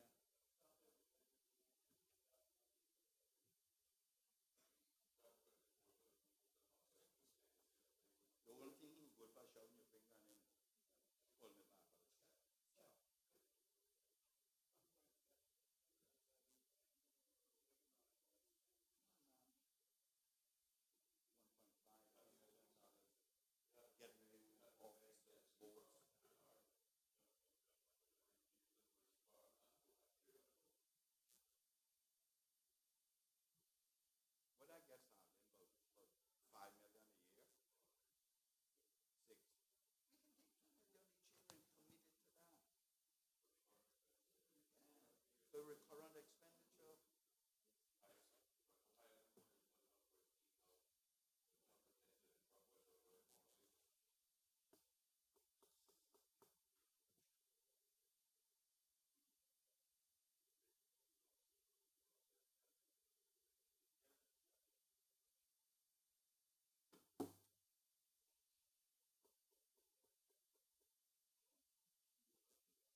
Minister. Thank you, Mr. Chairman. Mr. Chairman, we might have to answer this with a couple different people, but I'm going to make an attempt to start with because I believe this is my understanding of the question that's being asked. We removed money from the environmental fund to be used for cruise berthing, and your question is, we've taken in this environmental fund money and moved it someplace else. Okay. And the broad stroke is, this is $3 million, but we've spent much more than that on cruise berthing. So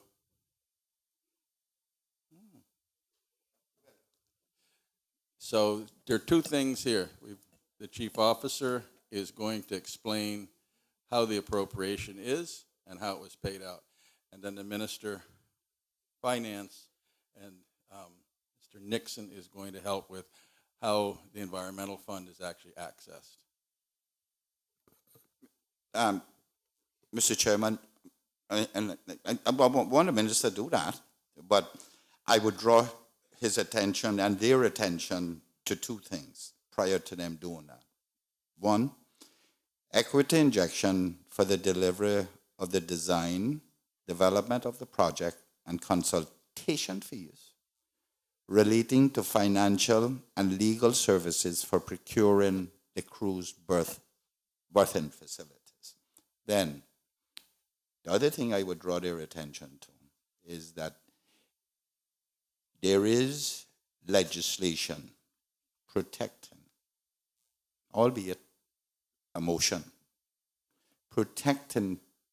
It's not legislation, but it's a resolution by this honorable House, whether it was done, I think it was 20 odd years ago, creating a segregated fund for a specific purpose, and approval must be sought and obtained by the legislature. So meaning it must go towards the protection of the environment.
So, Mr. Chairman, I'm going to repeat this again.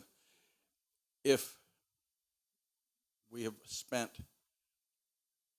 more money than what has been taken out of the environmental fund, the money that was taken out of the environmental fund was spent in the way that the environmental fund says for the environment of Cayman Islands with cruise berthing.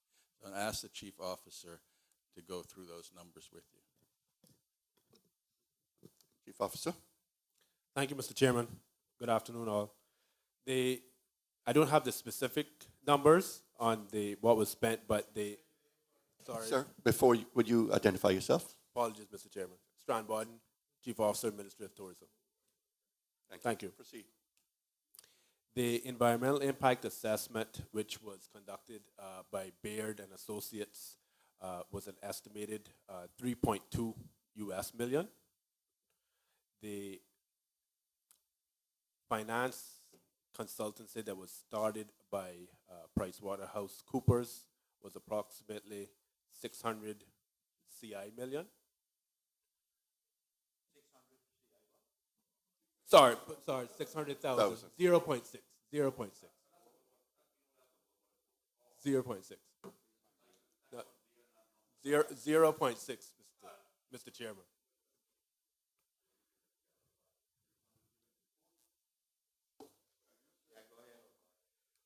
And ongoing legal consultancies, which that contract was an estimated 200,000 CI. Yes, sir. Sorry, Mr. Chairman. Through you, sir.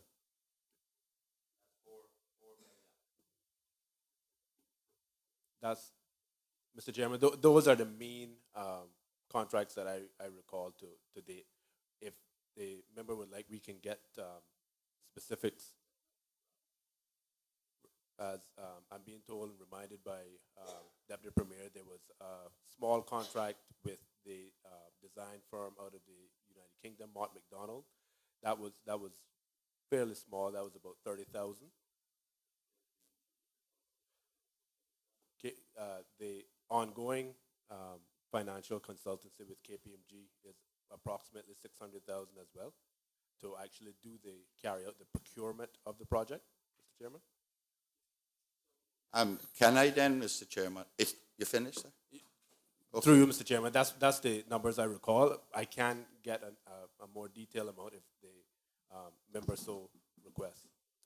Well, that says to me it was 4.63 million that was spent. Well, 4,600,000 and 630,000 based on what you just added up, what I just added up. Now, was that incurred in this year? Through you, Mr. Chairman, no, sir.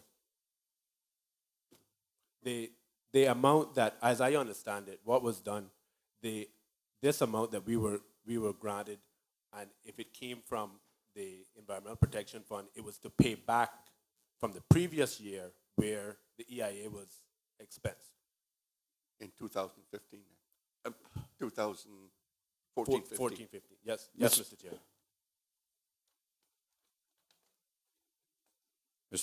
Mr. Chairman, just that, I don't know if I read it.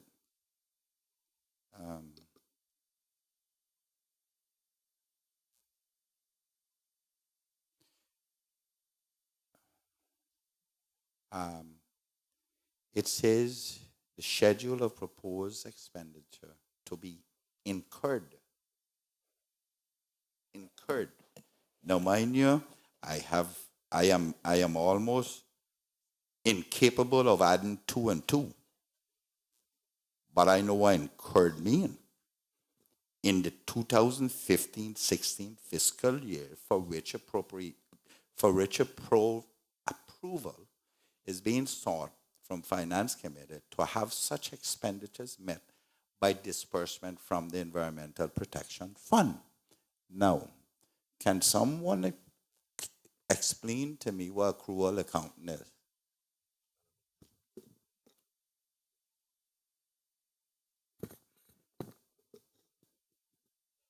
Mr. Chairman, I can only explain the appropriations as stated in the bill, sir. I would need assistance from your ministry in terms of finance on the actual cash that was utilized for these appropriations. Mr. Chairman, I shall rest my case, but a wire but no. Tom may look fool, but Tom not fool. Mr. McLean, I'll ask my acting chief officer to maybe fill some of the information in for you.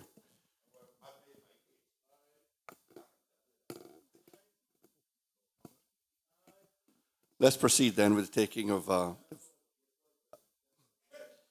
put the vote. If there are no further questions, I will put the question. I'll put it to the committee. EA 143 cruise berthing facility decrease of $3 million. All those that they stand part of the schedule. All those in favor, please say aye. Aye. Those against? The ayes have it. Turn now to appropriations to the Minister of Planning, Lands, Agriculture, Housing and Infrastructure. PAH4, Management of Public Recreational Facilities and Cemeteries, increase of $237,944. Are there any questions? If there are no questions, I put it to the committee that PAH4, Management of Public Recreational Facilities and Cemeteries, in the amount of increase of $237,944 now stand part of the schedule. All in favor, please say aye. Those against? The ayes have it. TP 74, Assistance in Respect of Importation of Livestock, decrease of $30,000. Are there any questions? If there are no questions, I put it to the committee at TP 74, Assistance in Respect of Importation of Livestock, a decrease of $30,000, now stand part of the schedule. All in favor, please say aye. Those against? The ayes have it. TP 76, Assistance for Infrastructure Development, increase of $71,000. Any questions? There are no questions. I put it to the committee. TP 76, Assistance for Infrastructure Development, increase of $71,000, now stand part of the schedule. Those in favor, please say aye. Those against? The ayes have it. EA4, Land Purchase, increase of $240,000. Any questions? There are no questions. I put it to the committee. EA4, Land Purchase, increase of $240,000, now stand part of the schedule. All in favor, please say aye. Those against? The ayes have it. EA9, Land Purchase, Gazetted Claims, increase of $3,490,369. Are there any questions? There are no questions. Put the question that EA9, Land Purchase, Gazetted Claims, increase of $3,490,369 for now stand part of the schedule. All in favor, please say aye. Those against? The ayes have it. EA 36, Miscellaneous Road Surface Upgrades, increase of $275,000. Any questions? There are no questions. I'll put it to the committee that EA 36, Miscellaneous Road Surface Upgrades, increase of $275,000, now stand part of the schedule. All in favor, please say aye. Those against? The ayes have it. EA 37, Farm Roads, decrease of $41,000. Any questions? There are no questions. I put it to the committee. EA 37, Farm Roads, decrease of $41,000, now stand part of the schedule. All in favor, please say aye. Those against? The ayes have it. EA 78, Government Office Accommodation Project 1, decrease of $210,000. Questions? There are no questions. I put it to the committee that EA 78, Government Office Accommodation Project 1, decrease of $210,000, now stand part of the schedule. All in favor, please say aye. Those against? The ayes have it. EA 142, Georgetown Revitalization, decrease of $3,054,738. Questions?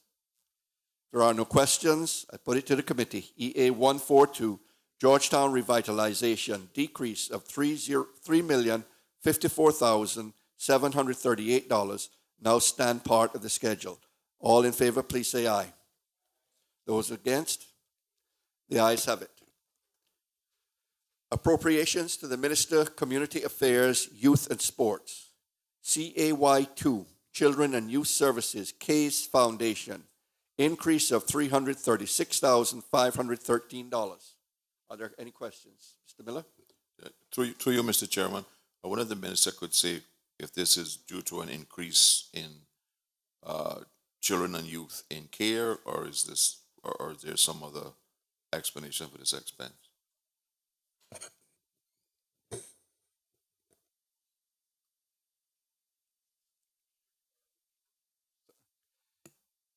Would you please re-ask your question, Mr. Miller?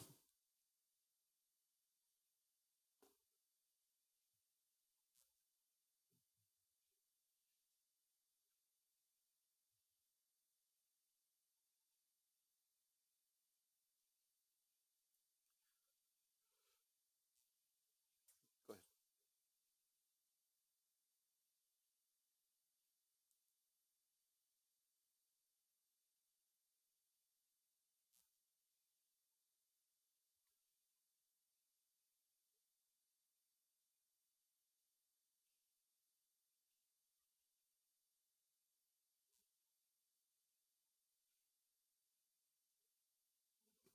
Premier?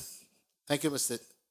Chairman. Mr. Chairman, this is the result of the new or additional facility up at Francis Borden and the separation of the boys from the girls and the need to increase staff to be able to manage now essentially two facilities that are on the same property.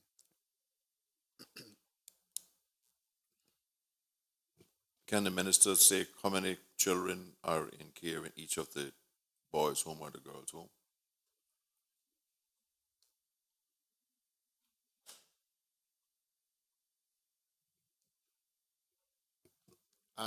At the time in question, 10 boys or 10 girls and 4 boys. This relates to July 2015 to June 2016.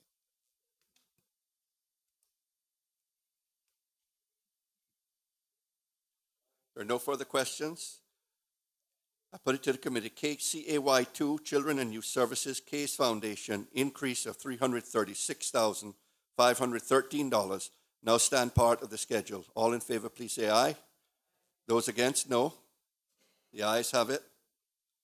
NGS 60, Sports Programs, decrease of $27,775. Are there any questions? Through you, Mr. Chair, can the minister identify which sporting programs was it that the decrease came from? Thank you.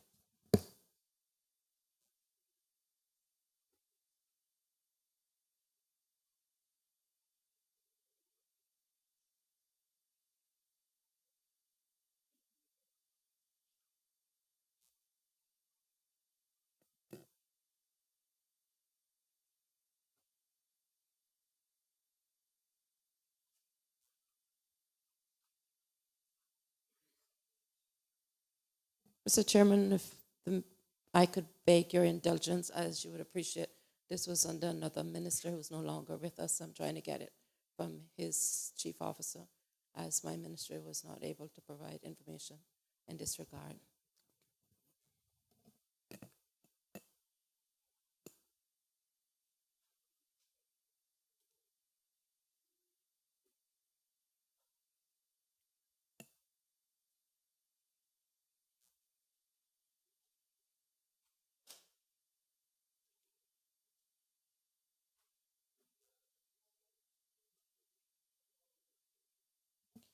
Mr. Chairman, I'm informed that that decrease came from a generic aggregate sum, and it was given to TP 72 under other sports and youth programs for the football team that was doing the national training that was needing extra funds at that time. Okay. Other questions?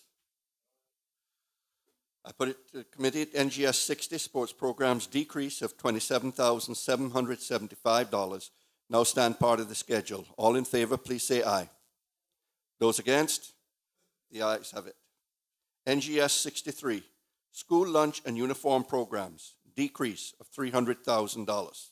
Any questions? Mr. Bryan? Through you, Mr. Chair. As you can imagine, over the last few years, we've all identified that it's becoming a little bit more difficult for many Caymanians. So it surprises me that the school lunch and uniform program would have such a large decrease of over $250,000.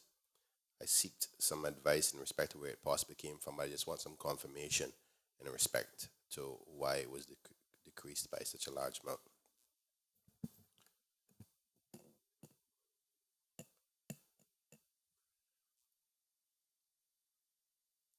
Premier? Mr. Chairman, there was actually a reduction in the demand for school lunches and the uniform program.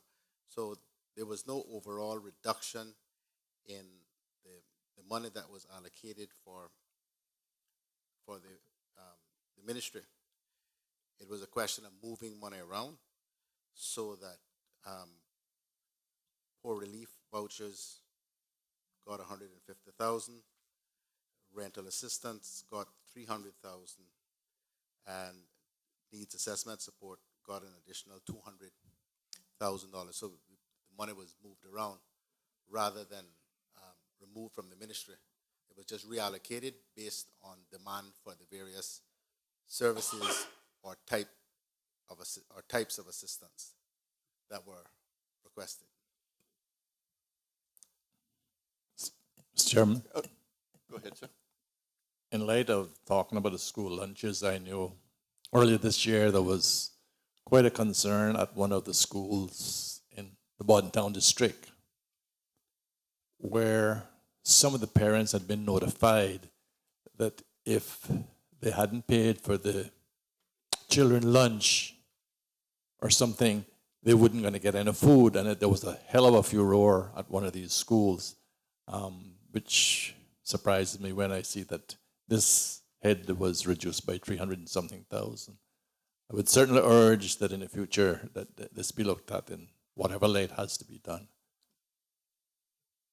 Mr. Chairman, obviously the ministry and the department can only respond to demand. What has happened is that there are a number of private sector entities that have stepped up to assist with the provision of lunches, and therefore the demand for funding from government was reduced. And because we have many other areas where there is increased demand, the money was moved around to be able to do the very best we could to make sure that all of these demands were met. Mr. McLean? Thank you, Mr. Chairman. Mr. Chairman, just to say to the Premier that during the last year, as I understand it, school lunches are processed through an NAU, payment for school lunches. And I had based on the assessment. I've had constituents who say that they were getting it and then it was shut off because they were told that there was no money left.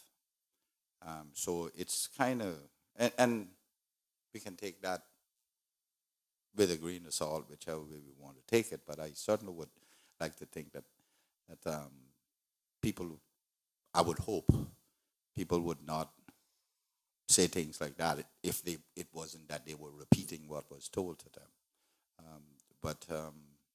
So I was just concerned that, maybe it was premature to remove some of that money. But for the future, to make sure that if we're going to do it, it is available. As long as we don't take it from education, right?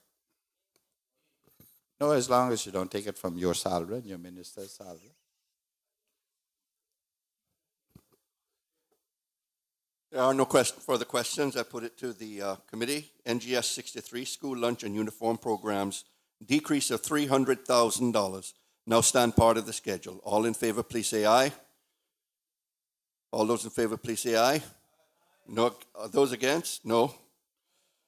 Aye. The ayes have it. NGS 64, care of the indigent, elderly, and disabled persons, $100,000. Any questions? If there are no questions, I put it to committee that NGS 64, care of the indigent, elderly, and disabled persons, increase of $100,000, now stand part of the schedule. All in favor, please say aye. Those against? No. The ayes have it. NGS 68, rental accommodation to persons in need, increase of $600,000. Any questions? Mr. Chair,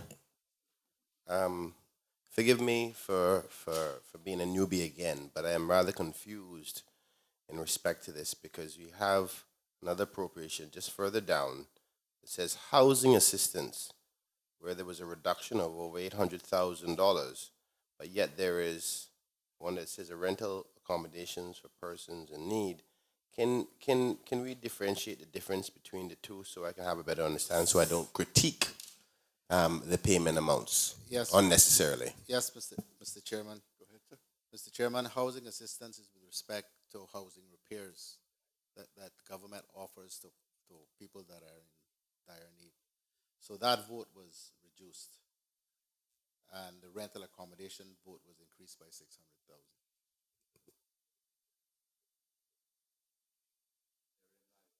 Any other questions? There are no other questions. I'll put it to the committee. NGS 68, rental accommodation for persons in need, increase of $600,000, stand part of the schedule. All in favor, please say aye. Those against, no. The ayes have it. TP 41, poor relief payments, decrease of $375,000. Questions? Mr. Chair, through Yes, you. sir.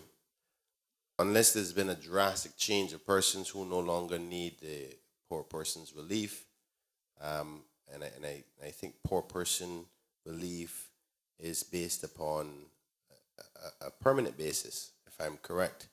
So when I see that large number, I'm assuming that a lot of people died or certainly got rich. So can somebody explain the reason why the number decreased so much? Because if you appropriate that amount, it's based on those who have been approved for the need. And I can understand a minor change here and there if people come off of it, but that's a reasonable amount of money. Premier? Mr. Chairman, I appreciate the member is new and this stuff takes a while to understand the code. But poor relief payments relate to permanent financial assistance. People that have been assessed and are in receipt on a permanent basis of assistance from government. So the number of people in that situation was reduced, and therefore that vote was reduced by 375,000.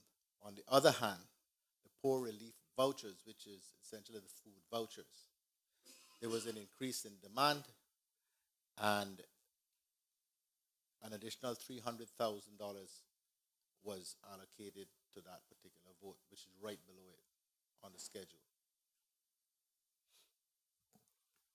Mr. Chairman, I think the Premier just said what I said, which was those persons who are being granted this amount is permanently going to be granted that amount.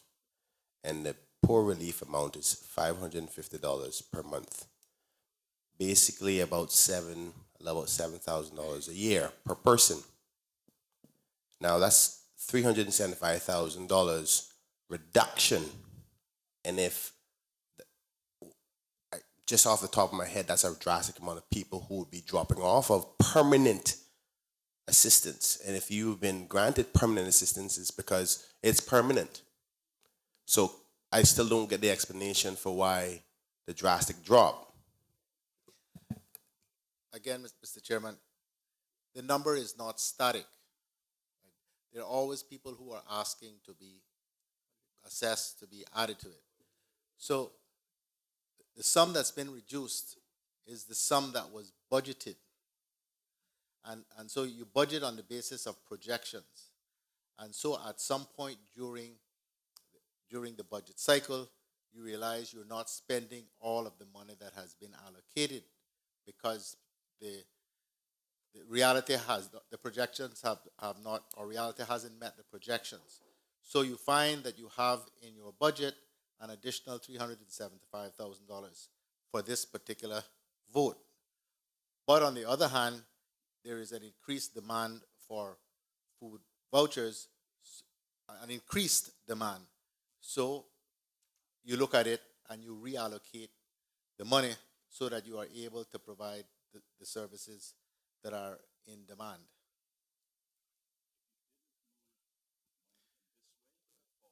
Right.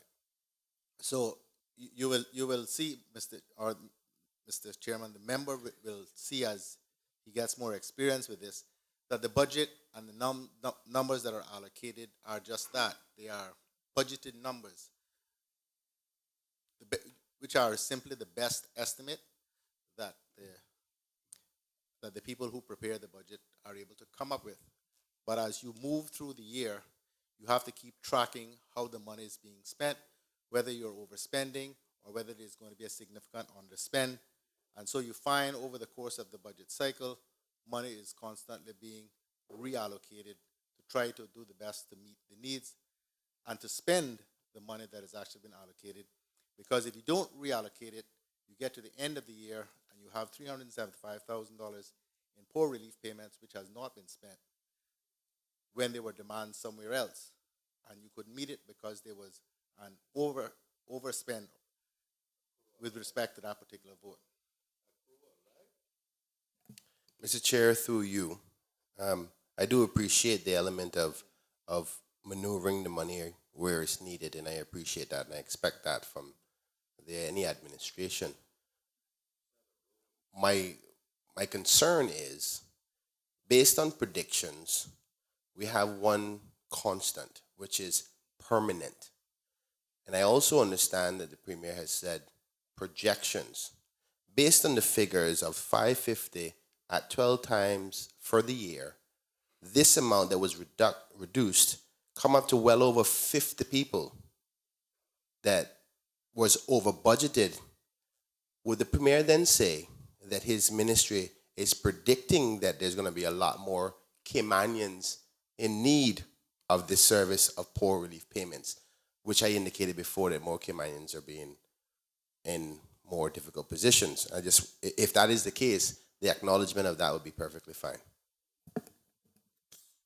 Mr. Chairman, again, this is money that has already been spent. This is money from a previous year.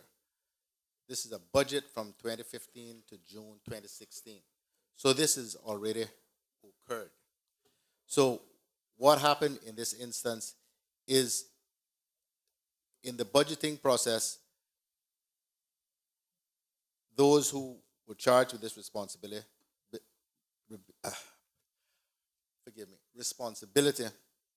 projected that there would be more persons who would be applying for permanent financial assistance than actually applied. And therefore, you had this additional money in the budget as the year progressed. And we were able to reallocate that money in the same ministry for community assistance to provide a whole range of other services, including food vouchers and temporary financial assistance as well, when people just fall on hard times for a certain period and need help to get through it. And that is a very dynamic and constantly changing situation. So it's moving money around within the ministry, not just the ministry, within this particular allocation, which is community affairs, to best serve the needs of the community within the overall money that was budgeted for that particular ministry. Through you, Mr. Chair, and this would be my last question. I do appreciate the explanation by the more senior Premier than I am. And I want him to know, I accept the fact that he thinks I will be a Premier one day, and I appreciate that, Premier. And I want him to know that I accept the understanding of the transfers and moving of money for where they're needed. But I also accept the fact that he has acknowledged that there were more predictions than what actually came. Maybe he can ask the chief officer, were there any indicators that made them want to put the numbers that high, that they saw social factors happening, which will give us a real life picture of what's happening in Cayman? Because that's what I'm trying to ultimately accomplish by this line of questioning not to be annoying, but to highlight the realities of what we're facing for the poorer class people in Cayman. Premier, are you able to answer that?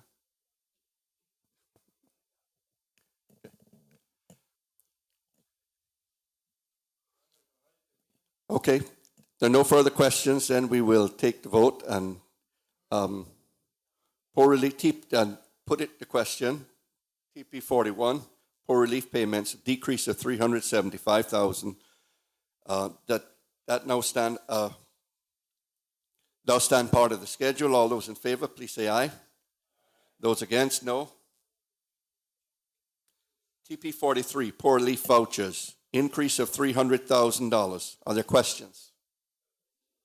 There are no questions. I put it to the committee. TP 43, poor relief vouchers, increase of $300,000, form part of the schedule. All in favor, please say aye. Those against, no. TP 40, the ayes have it. TP 48, benefit payments to ex-servicemen, decrease of $50,000. Are there questions? There are no questions. I put it to the committee. TP 48, benefit payments to ex-servicemen, decrease of $50,000, now stand part of the schedule. All in favor, please say aye. Those against, no.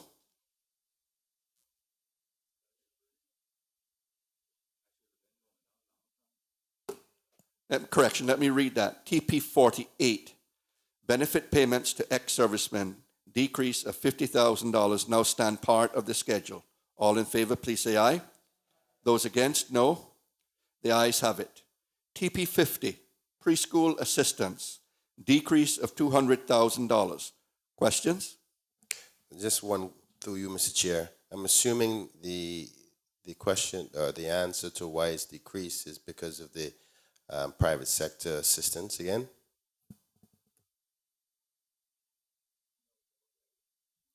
Are you asking the chair or the minister? Through you, Mr. Chair, Okay, to the thank minister. you. Sorry. Mr. Chairman, the government preschool assistance was with respect to children who were below the year one age, and with the advent again of reintroduction is the word I'm looking for, of the reception classes in some of the government primary schools, the need for the preschool assistance has fallen because the children now go into the reception. Where they used to go, government used to pay for them to have to go to kindergarten elsewhere.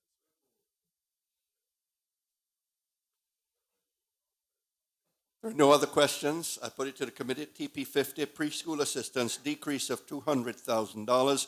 Now stand part of the schedule. All in favor, please say aye. Those against, no. The ayes have it. TP 60, housing assistance, decrease of $811,513. Are there any questions? Mr. McLean? Mr. Chairman, can somebody explain why this was not done? Because as I recall, the housing assistance, why the money was not spent? Because as I recall, I believe it was 1 million. Somebody may correct me there.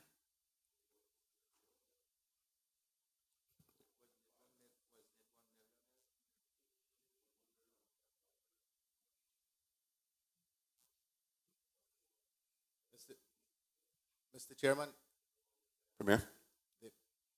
the program was not sufficiently up and running. It was not sufficiently staffed to be able to effectively carry out the exercise during this year, and therefore the money didn't get spent. But over the course of that year, the unit was staffed up, and the project is now moving. So it just couldn't spend the money in the course of that year. Mr. Chairman, how many homes were done in the 1 year? How many repairs? 12 to 15, I am being told. 12 to 15 out of $1 million worth of Mr. appropriation. Chairman, I just explained why they did not have the staff to do the assessments. You just don't hand out checks. There's a process, and, Mr. and it has to be audited. So what I explained at the start, that the ministry was overly optimistic in its projections that it would get this unit up and running and staffed and able to deliver, and therefore it was unable to spend the money in the year. Now, you may criticize that, but that's the reality of why the money was not spent, which is the question I'm trying to answer. Mr. Chairman, I hear the premier, and I appreciate that the premier is answering it as he is told. But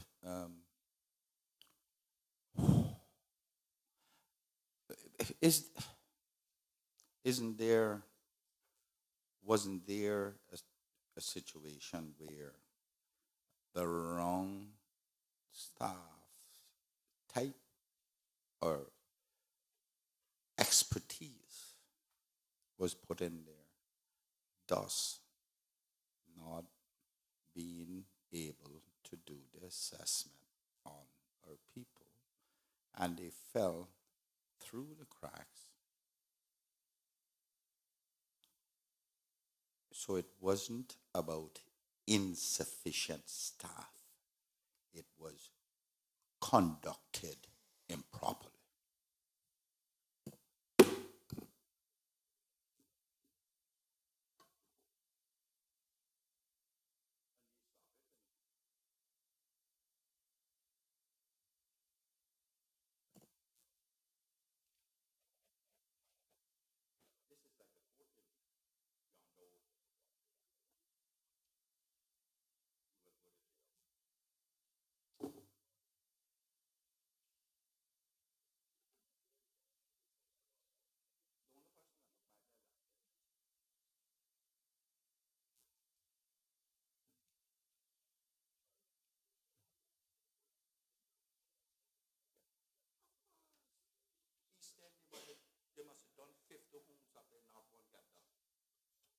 Mr. Chairman, I'm not going to get caught up in all of that.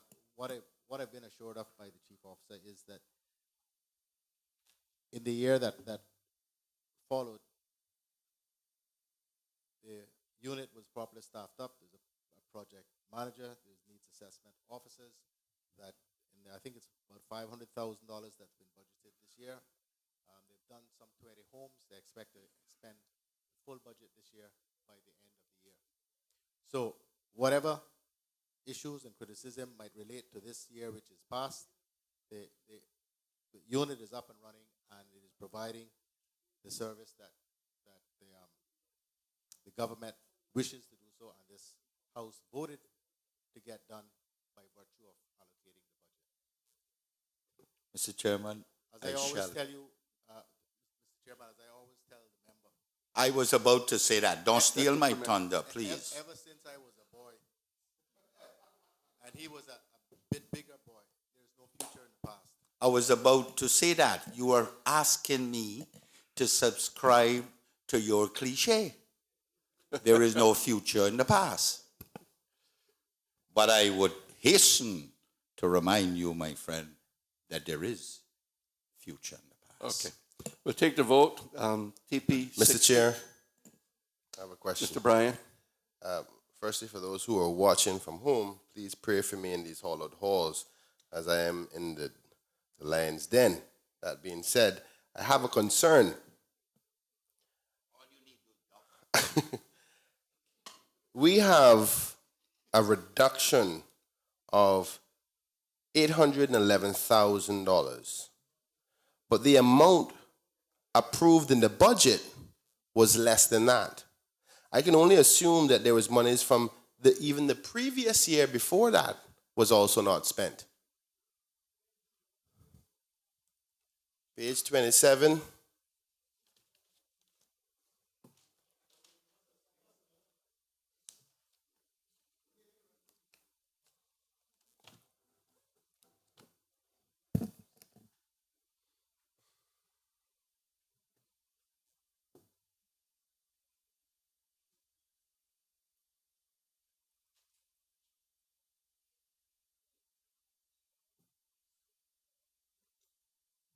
Mr. Chairman, we're checking.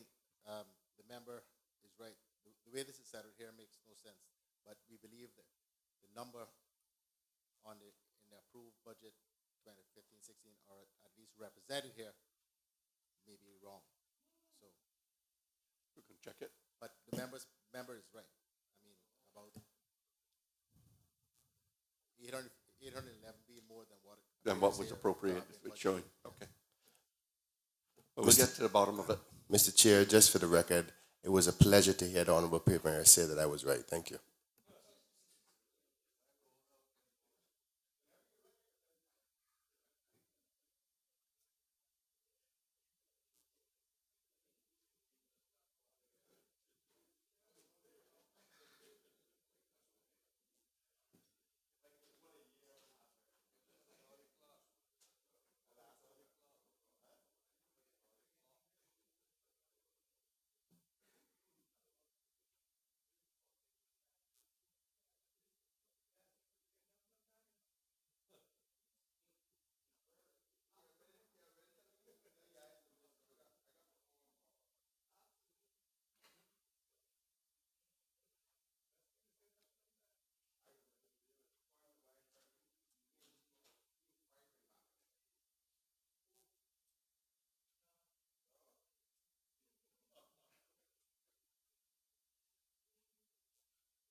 I'm happy to take it that way, sir.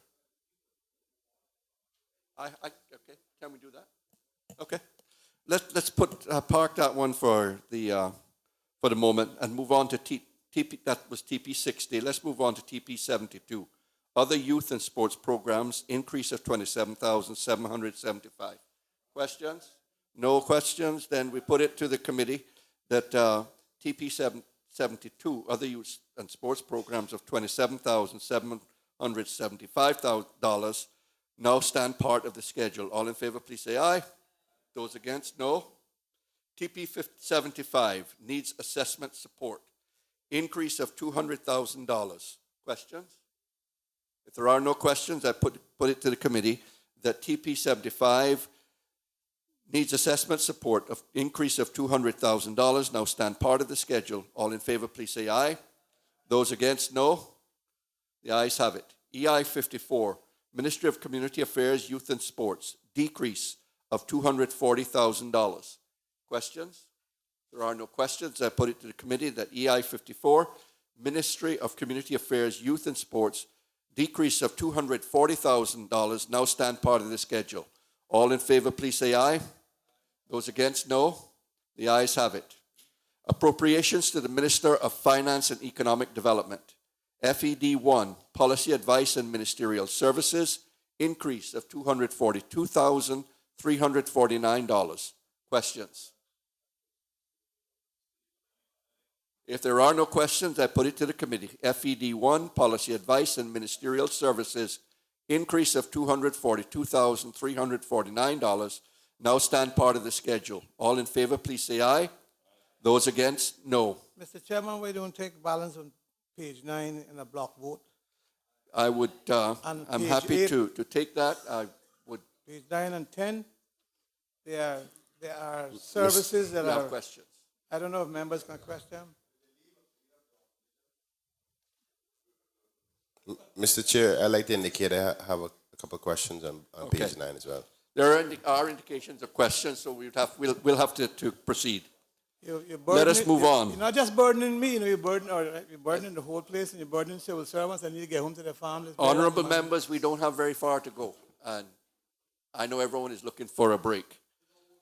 FED 2, Governance and Administrative Services, increase of $38,319.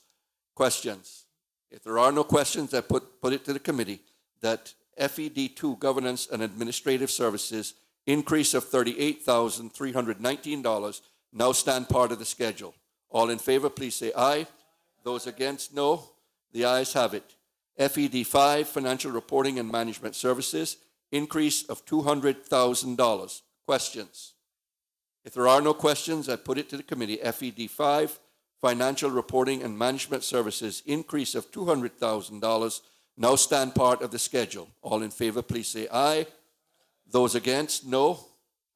FED 6, Processing of Passengers and Inspection of Aircraft, Vessels, and Cargo, increase of $337,977.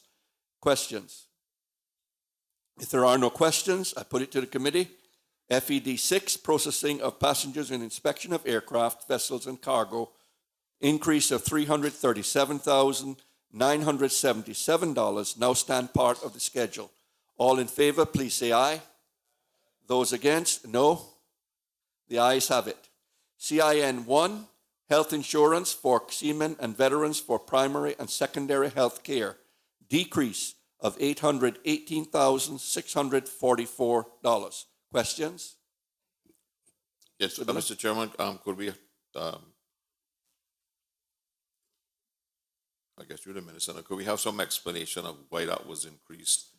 And is there a breakdown available between what was spent for seamen and veterans for primary and secondary health care versus tertiary care? Or yeah, no, but so I'm assuming that this is only cynical at the HSA. And my concern would be whether there is any medical implications of reducing the services to seamen and veterans at primary and secondary level, because it's like to turn up at tertiary, which is going to be more expensive. Mr. Chairman, if I might explain, it's not necessarily a reduction in services. It's a reduction in spend. Which, in most cases, if you reduce what you spend in, you reduce the services. Yeah, but you spend on demand. This is health insurance. So there's been a reduction in the demand for the premiums, or because I would think that those numbers are fairly well fixed.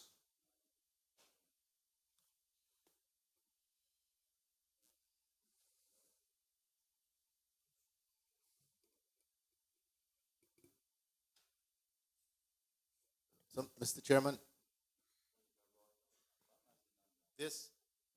the ministry went through what we call a cleanup exercise to find out who we were paying premiums for that weren't around anymore. And so this resulted in a significant number of names coming off of people who had passed on or who were no longer eligible for the cynical coverage.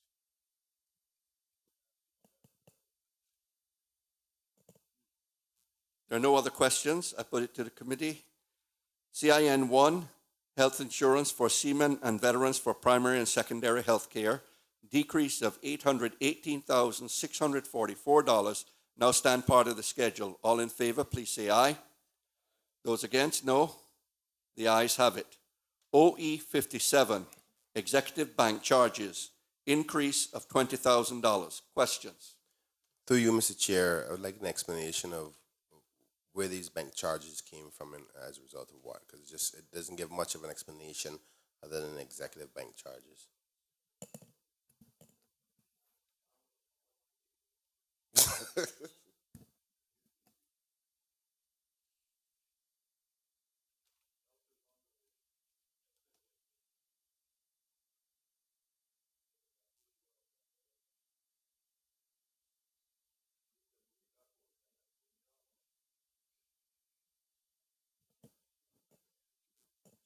I'm going to ask my acting chief officer or acting financial secretary to answer your question. Sure. Thank you, Mr. Chairman. Michael Nixon, acting financial secretary. Mr. Chairman, this appropriation request directly relates to the bank charges related to the management of the government suite of bank accounts. And unfortunately, in the 15-16 budget, the original appropriation was omitted. So this figure that we're seeking the appropriation for represents the cost directly associated with the management of those bank accounts. The reason I asked, Mr. Chair, it sounds like it was a matter of some sort of fees ran up that didn't look good on behalf of the administration. But thanks to the Deputy Financial Secretary. There are no other questions. I put it to the committee. OE 57, executive bank charges, increase of $20,000. Now stand part of the schedule. All in favor, please say aye. Those against, no. The ayes have it. EI 70, Ministry of Finance and Economic Development, increase of $650,000. Are there questions? There are no questions. I put it to the committee. EI 70, Ministry of Finance and Economic Development, increase of $650,000. Now stand part of the schedule. All in favor, please say aye. Those against? The ayes have it. Turning now to appropriations to the Minister of Financial Services, Commerce and Environment. FSC 7, an internationally competitive financial services industry, decrease of $39,901. Questions? No questions. I put it to the committee that FSC 7, an internationally competitive financial services industry, decrease of $39,901, now stand part of the schedule. All in favor, please say aye. Those against, no. FSC 11, fair competition in domestic commercial activity, increase of $142,148. No questions? Through you, Mr. Chairman, would this have been part of the cost of the implementation of the new business licensing regime that was brought into law by the last government?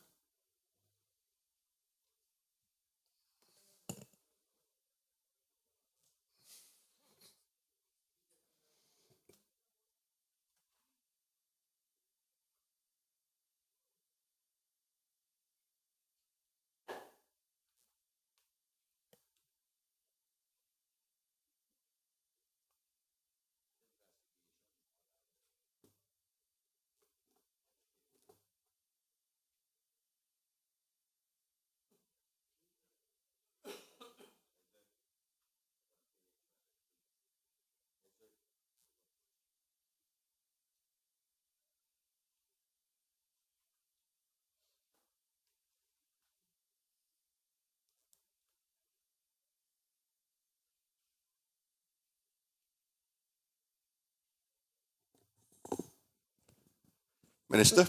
Yes, Mr. Chair, through you, I have been advised by the Chief Officer that it does not relate to the question asked by the minister, by the member from Northside and Leader of Opposition. It does relate to the increase in staff to regulate the DNFBPs, which are the designated non-financial service business and professionals. So it has to do with financial services regulation in essence. Mr. Miller? Through you, Mr. Chairman, I would draw the minister's attention to page 23. It says enforcement of local licensing laws, under which, so you're saying that those local licensing laws had nothing to do with the business licensing regime? It has to do with company registration and all other things, or bank license, or what?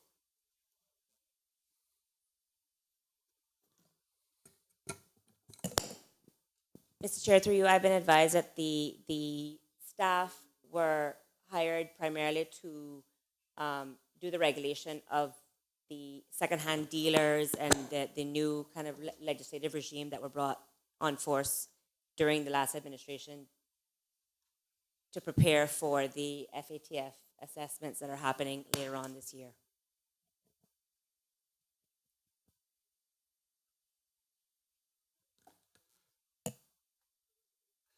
There are no further questions. I put it to the committee. FSC 11, fair competition in domestic commercial activity, increase of $142,148. Now stand part of the schedule. All in favor, please say aye. Those against, no. The ayes have it. FSC 12, Ministry Strategy, Communications and Operations Support, increase of $1,617,753. Questions? There are no questions. I put it to the committee. FSC 12, Ministry Strategy, Communications and Operations Support, of increase of $1,617,753. $617,753 now stand part of the schedule. All in favor, please say aye. Those against, no. The ayes have it. FSC 13, Environmental Services and Research, decrease of $1,110,000. Questions? Go ahead, Mr. Miller. Through you, Mr. Chairman, to the Minister, the environmental services that were reduced, could we have some identification of what services were reduced? Because this normally seems to be covering things like stingray sit and sandbar, wildlife,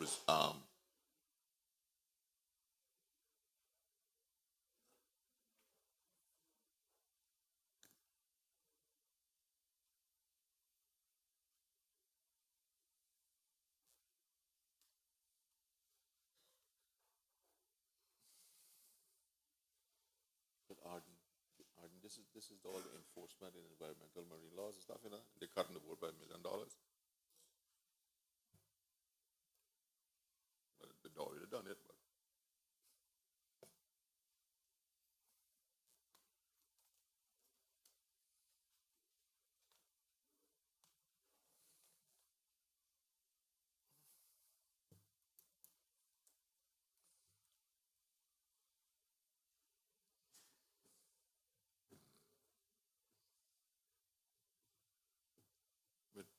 didn't answer my question.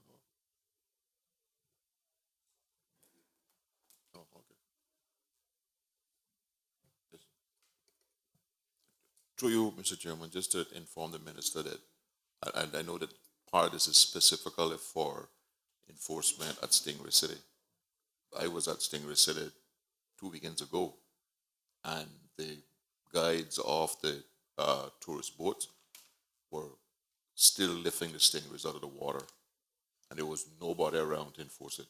I had to go and speak to the people and point out to them that they shouldn't be doing that. And I didn't see any enforcement officers anywhere around. I can understand why now. But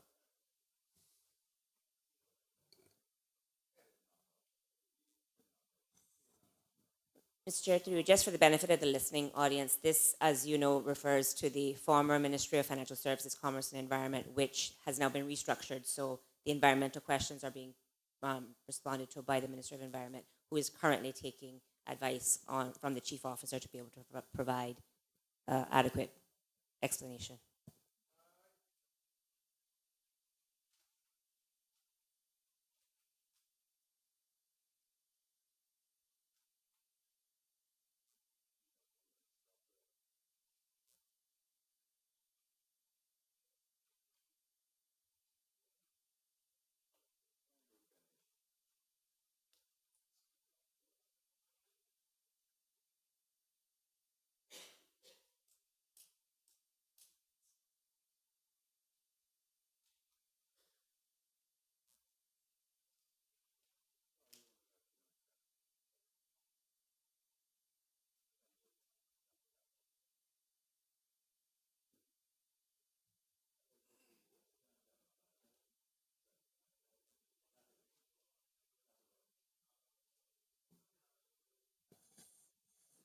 Mr. Minister Chair, of Environment.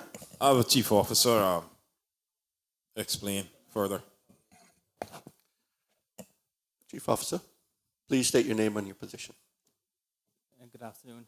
Dax Basleo, Chief Officer for Financial Services. In 1516, there was a motion to use the EPF, and I think the same one was referred to earlier. Part of that use of the EPF was to put money towards the Department of Environment for their operational expenditure. It was an issue that was discussed with the FCO prior to a finance committee, and at the time, the LA then took a vote to use part of the EPF for that purpose. Because the motion for use of the EPF happened after the ministry itself had gone through its part of the finance committee, what then had to happen later on in the year was an 11.5 to transfer the now surplus in the DOE for use in other parts of the ministry. So there was no impact on the Department of Environment's services or affairs because the funding for its operation came from the EPF.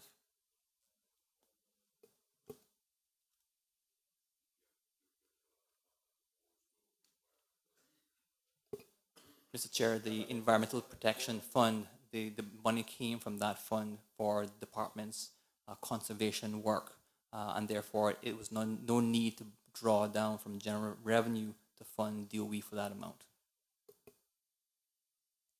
Miller? To you, Mr. Chairman, I thought that, if I recall, that money from the environmental fund was supposed to be specifically for enforcement, not to do with research and other stuff. Was it? Mr. Chairman, the part of the line in the budget was for the overall Department of Environment's operation, including its work in conservation. So they do have research work, but this was more for the conservation efforts that they were involved in. So it was very much in line with what the EPF's purpose was stated for. No further questions. FSC 13, I put it to the committee. Mr. Chairman. Yes, sir. I think that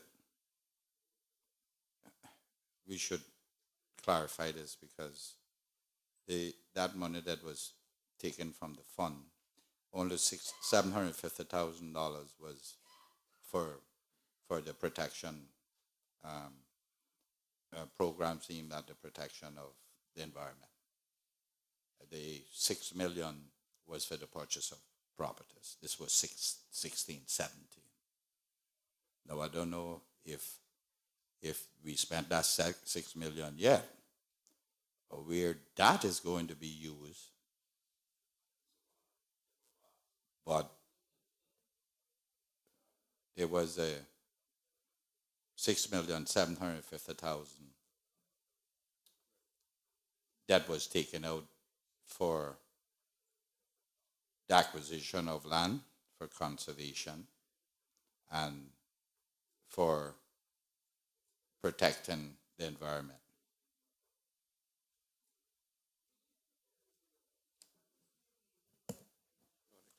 Which was in 13, which was put in 13.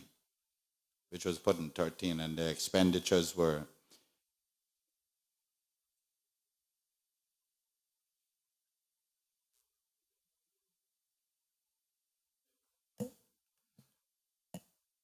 but, Mr. Chairman, I'm just asking if there's a question here. the budgeted amount was 4.5 million, and the revised budget was 3.4 million. 1.1 million was taken out.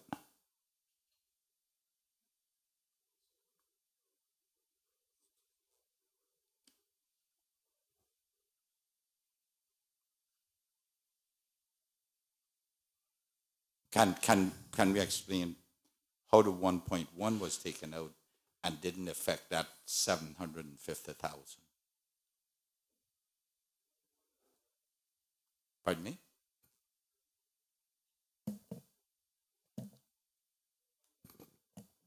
I was going to ask the financial secretary to come and explain how we get here.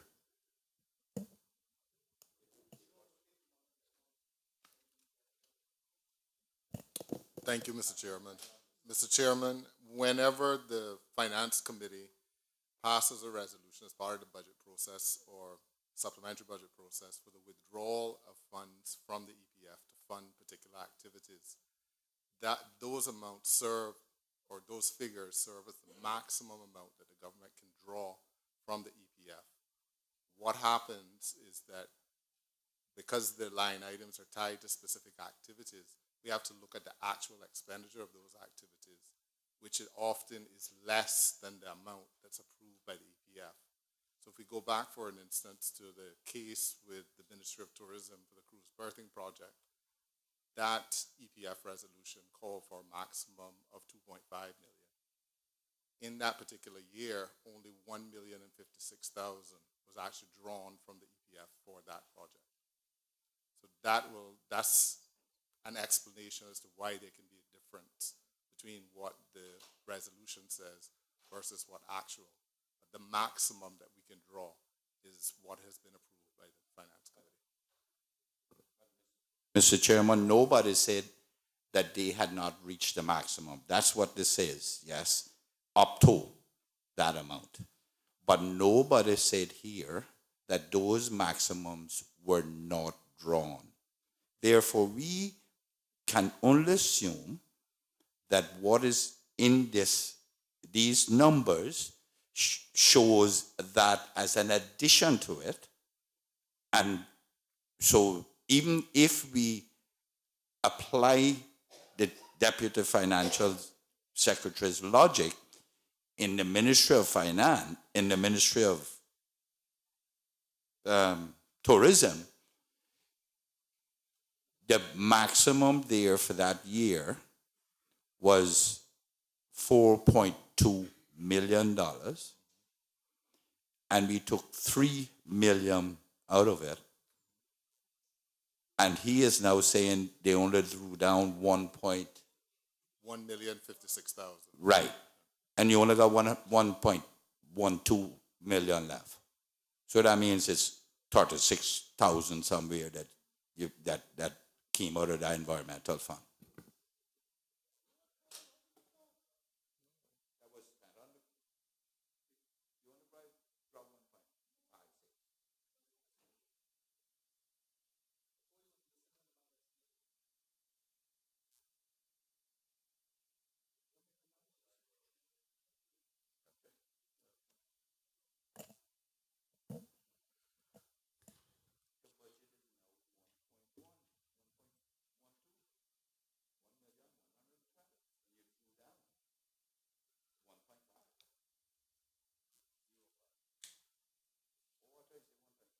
No, 1.05 is what he said. FSC 13, Environmental Services and Research. Put it to the committee. Decrease of $1,110,000 now stand part of the schedule. All in favor, please say aye. Those against, no. MO8, the ayes have it. MOA 12, Regulation of the Financial Services Industry. Increase of $250,000. Are there any questions? There are no questions. I put it to the committee that MOA 12, Regulation of the Financial Services Industry, increase of $250,000, now stand part of the schedule. All in favor, please say aye. Those against, no. The ayes have it. NGS 74, Preservation of Natural Environments and Places of Historic Significance, increase of $250,000. Are there any questions? Mr. McLean? Thank you, Mr. Chairman. Mr. Chairman, as I recall, in the last budget, monies was budgeted under here for the preservation of the monument at Old Prospect. Can we find out if that has been completed?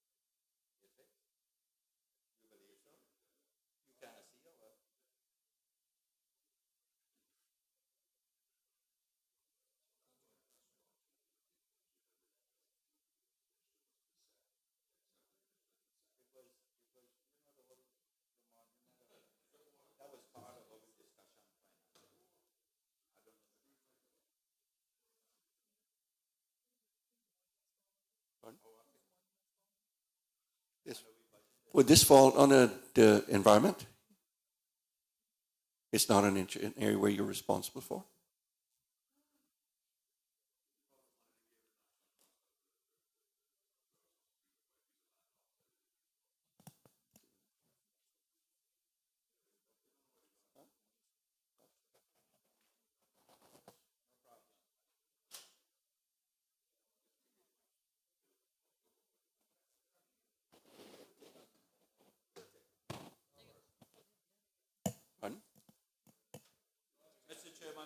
Okay. NGS 74, put it to the committee. Preservation of natural environments and places of historic significance. Increase of $250,000. Now stand part of the schedule. All in favor, please say aye. Those against, no. The ayes have it. Appropriations to the Minister of Education, Employment and Gender Affairs. TP 52, Young Nation Builders Scholarships. Decrease of $120,000. Are there any questions? Mr. Chair, I do have a question. I'm a bit confused about the fact that there was still money allocated up to 2015, because by all records, what I recall through the news and through media announcements, the Young Nation Builders scholarships were disbanded by then. So my only assumption here is that there was somebody still on a scholarship and then decided to back out the last minute of that year, or a couple back out. Because the Young Nation Builders Fund is no longer there. So I'm quite lost into respect to why there was monies allocated to it and then no longer used. Maybe you can get some explanation.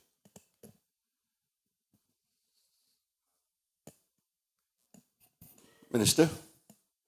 Mr. Chair, I'm going to ask the permission of the House for the Chief Officer to respond on this particular item.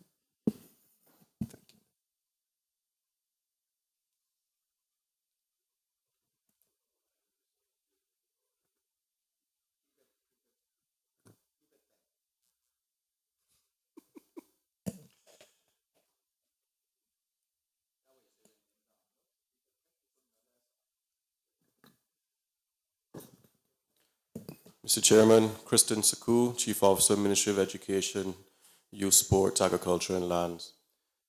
At the time of the appropriation, Mr. Chairman, we still had 49 students on scholarship. The reason that they were on scholarship is because the terms and conditions of the Nation Building Scholarship allowed them to defer the start of their scholarship. And so over the years, we've had a staggered release of those students. At present, there are no more students coming on to the program. Through you, Mr. Chair. So let me understand what I just heard.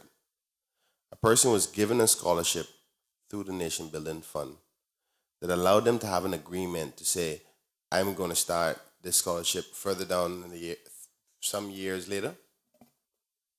Mr. Chairman, the terms and conditions of the scholarship allowed students who had begun a program who, for whatever reason, needed to stop that program temporarily to defer the funding. Okay, so what I take from the answer to that is there's some people who had deferred it. Mr. Chairman, through you, correct. There are some people who deferred. Also, with the Nation Building Scholarship, there were some of the approvals were for an amount of funding. And so the student was able to access the funding over a period of years. For some of those students, the program that they entered into wouldn't have been a straight 2-year or 4-year program. They might have applied the funding to different aspects of their education, and they were able to access those funds and basically draw down from those funds until they exhausted them. Through you, Mr. Chair, and this is the last question in respect to this. I do appreciate the patience of the Chief Officer. My understanding was that the members from the Nation Building Fund, or the recipients of the scholarships from the Nation Building Fund, those that were still active and that would be honored, were transferred to the Education Scholarship Program. Am I misunderstanding, or is that incorrect? Because then I wouldn't understand the logic of continuing the Nation Building Fund scholarships.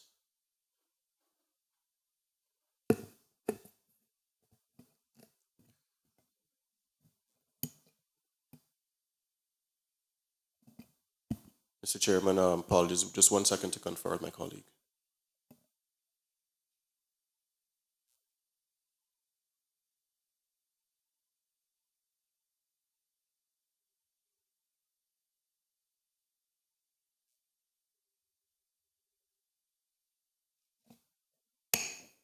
Mr. Chairman, through you, the students that were on Nation Building Scholarship were allowed to continue on Nation Building Scholarship until exhaustion. Those who were new applicants were transferred to the Education Council Scholarship and using that criteria.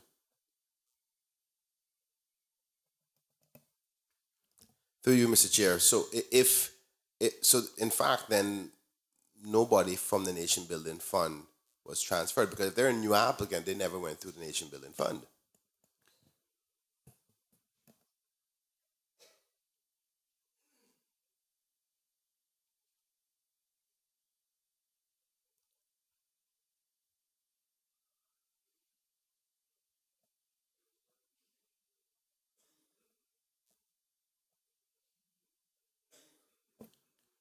Mr. Chairman, through you, if an application had been received and approved at that point in time, the students were allowed to continue on Nation Building.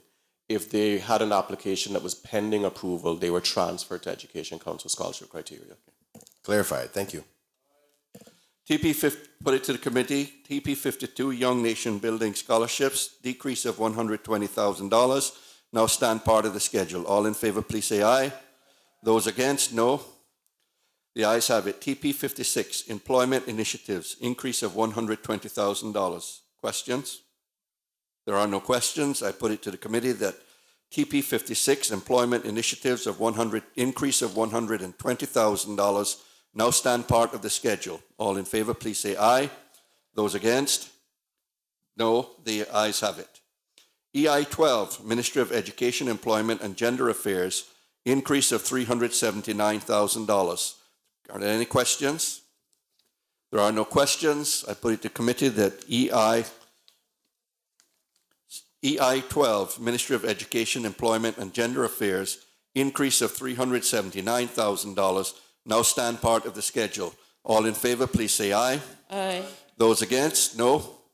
The ayes have it. Mr. NGS 2, legal aid, Mr. Chair, increase. I know you're trying to expedite it, and obviously as Sparkers appreciate that, but I want to thank the members from the ministry who sat here waiting on a Friday evening, and in particular the president from the college. Thank him for his attendance. Thank you very much. I was going to very much acknowledge all of them this evening after we concluded this, and for their persistence and for being here. Pardon? Yeah, okay.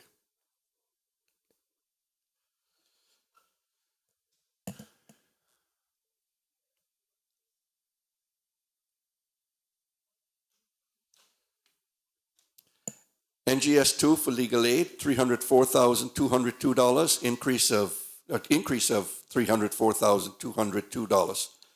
Questions? If not, I put it to committee. NGS 2, legal aid, increase of $304,202 now stand part of the schedule. All in favor, please say aye. Those against, no. The ayes have it. EA 145, new courthouse, increase of $200,000. Mr. Chair, I just want to say thanks to the civil servants for their patience. And I know that we asked a lot of questions, so I just want to tell them I appreciate their patience. But in respect to the courthouse, the increase, I'm not aware of what the increase was for, because the courthouse hasn't been done yet. Is it to purchase lands, plans, meetings, conferences? What was it in relationship to?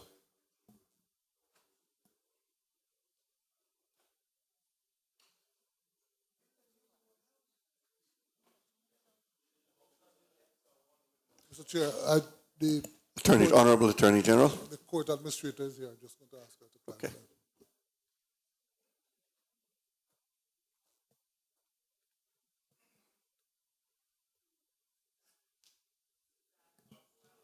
Mr. Chair, I can avoid the answer. I actually found it in this. It does say development of plans. Yes. So, thank you. Put the question, EA 145, new courthouse, increase of $200,000. All in favor, please say aye. And noes? The ayes have it. I need to go back to page 8. TP 60, housing assistance, decrease of $811,513. I'm advised by the acting FS that the amount should actually read decrease of $561,613.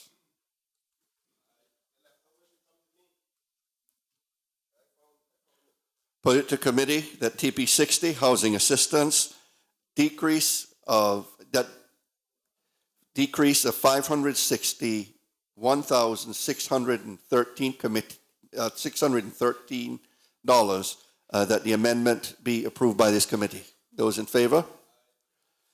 Those against? No. The ayes have it.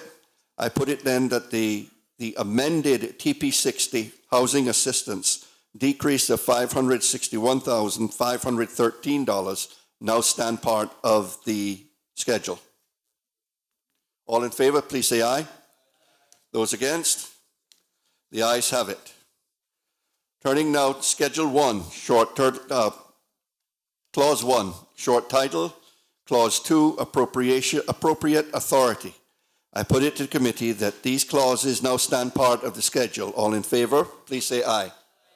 All against? Those against? No. The ayes have it. Ladies and gentlemen, that includes these supplementary budgets.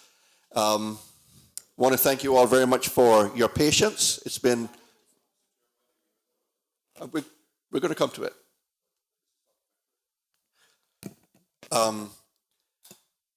What I wanted to do was to take a break and then come back. I need a bathroom break.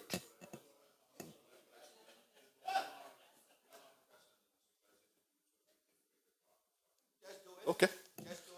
If members are mindful to do so, but let me acknowledge again and record my thanks to everyone from the civil service who has stayed with us all afternoon.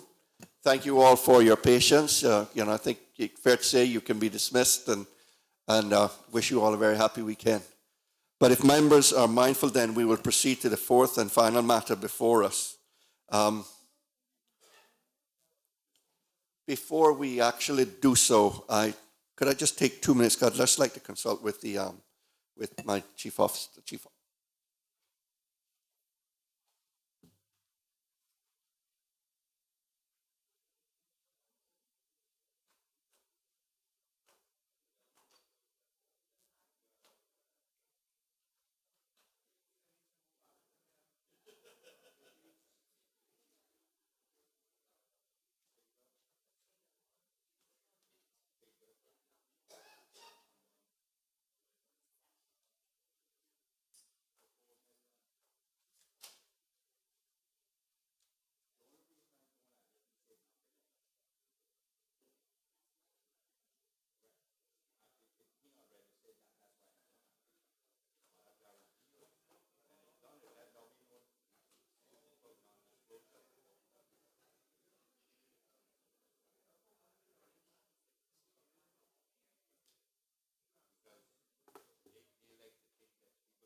Members of the committee, what we have next on the agenda is a request to incur expenditure in advance of an appropriation relating to the 2016-2017 budget. Now,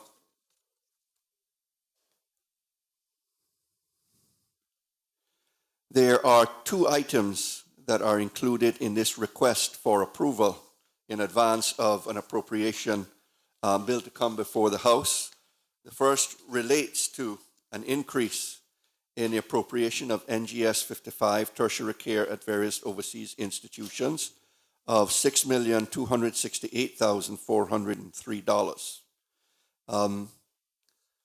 The second matter relates to OE 105 in settlement of a case in the amount of $4.5 million. Members have any questions?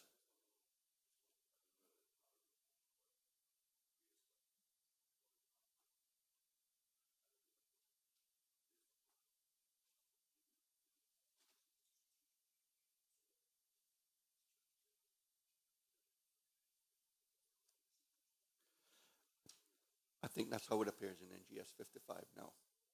So it would have to stay there. You don't do it going forward.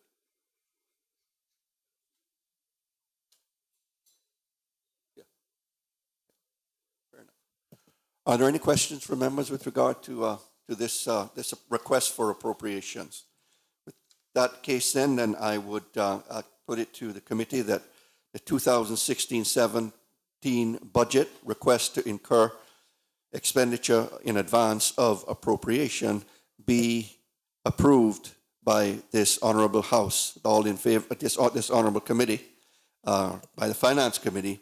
All those in favor, please say aye. Those against? The noes have it. The ayes have it. It is late. Members of the committee, thank you all very much for your presence and your persistence and just hanging through with us to get it done. It's just being my first time, so I knew there would be little tickles here, there, and with it, but I truly appreciated the experience and your forbearance of me as well. So with those few remarks, then we will conclude Finance Committee. We will take a break at this time to allow the clerk to prepare the report, and I believe we will then resume go back to the House.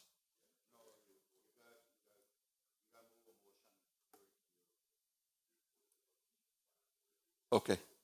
Can I take that motion now? Okay. Do we have that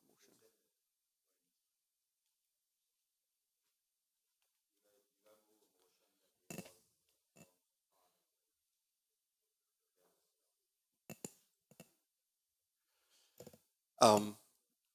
Trying to think how to frame the motion.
I'd like, therefore, then to move a motion that the report of this Finance Committee be then tabled in the House for consideration of the entire Legislative Assembly. All in favor, please say aye. Those against? The ayes have it. Finance Committee is adjourned. Thank you.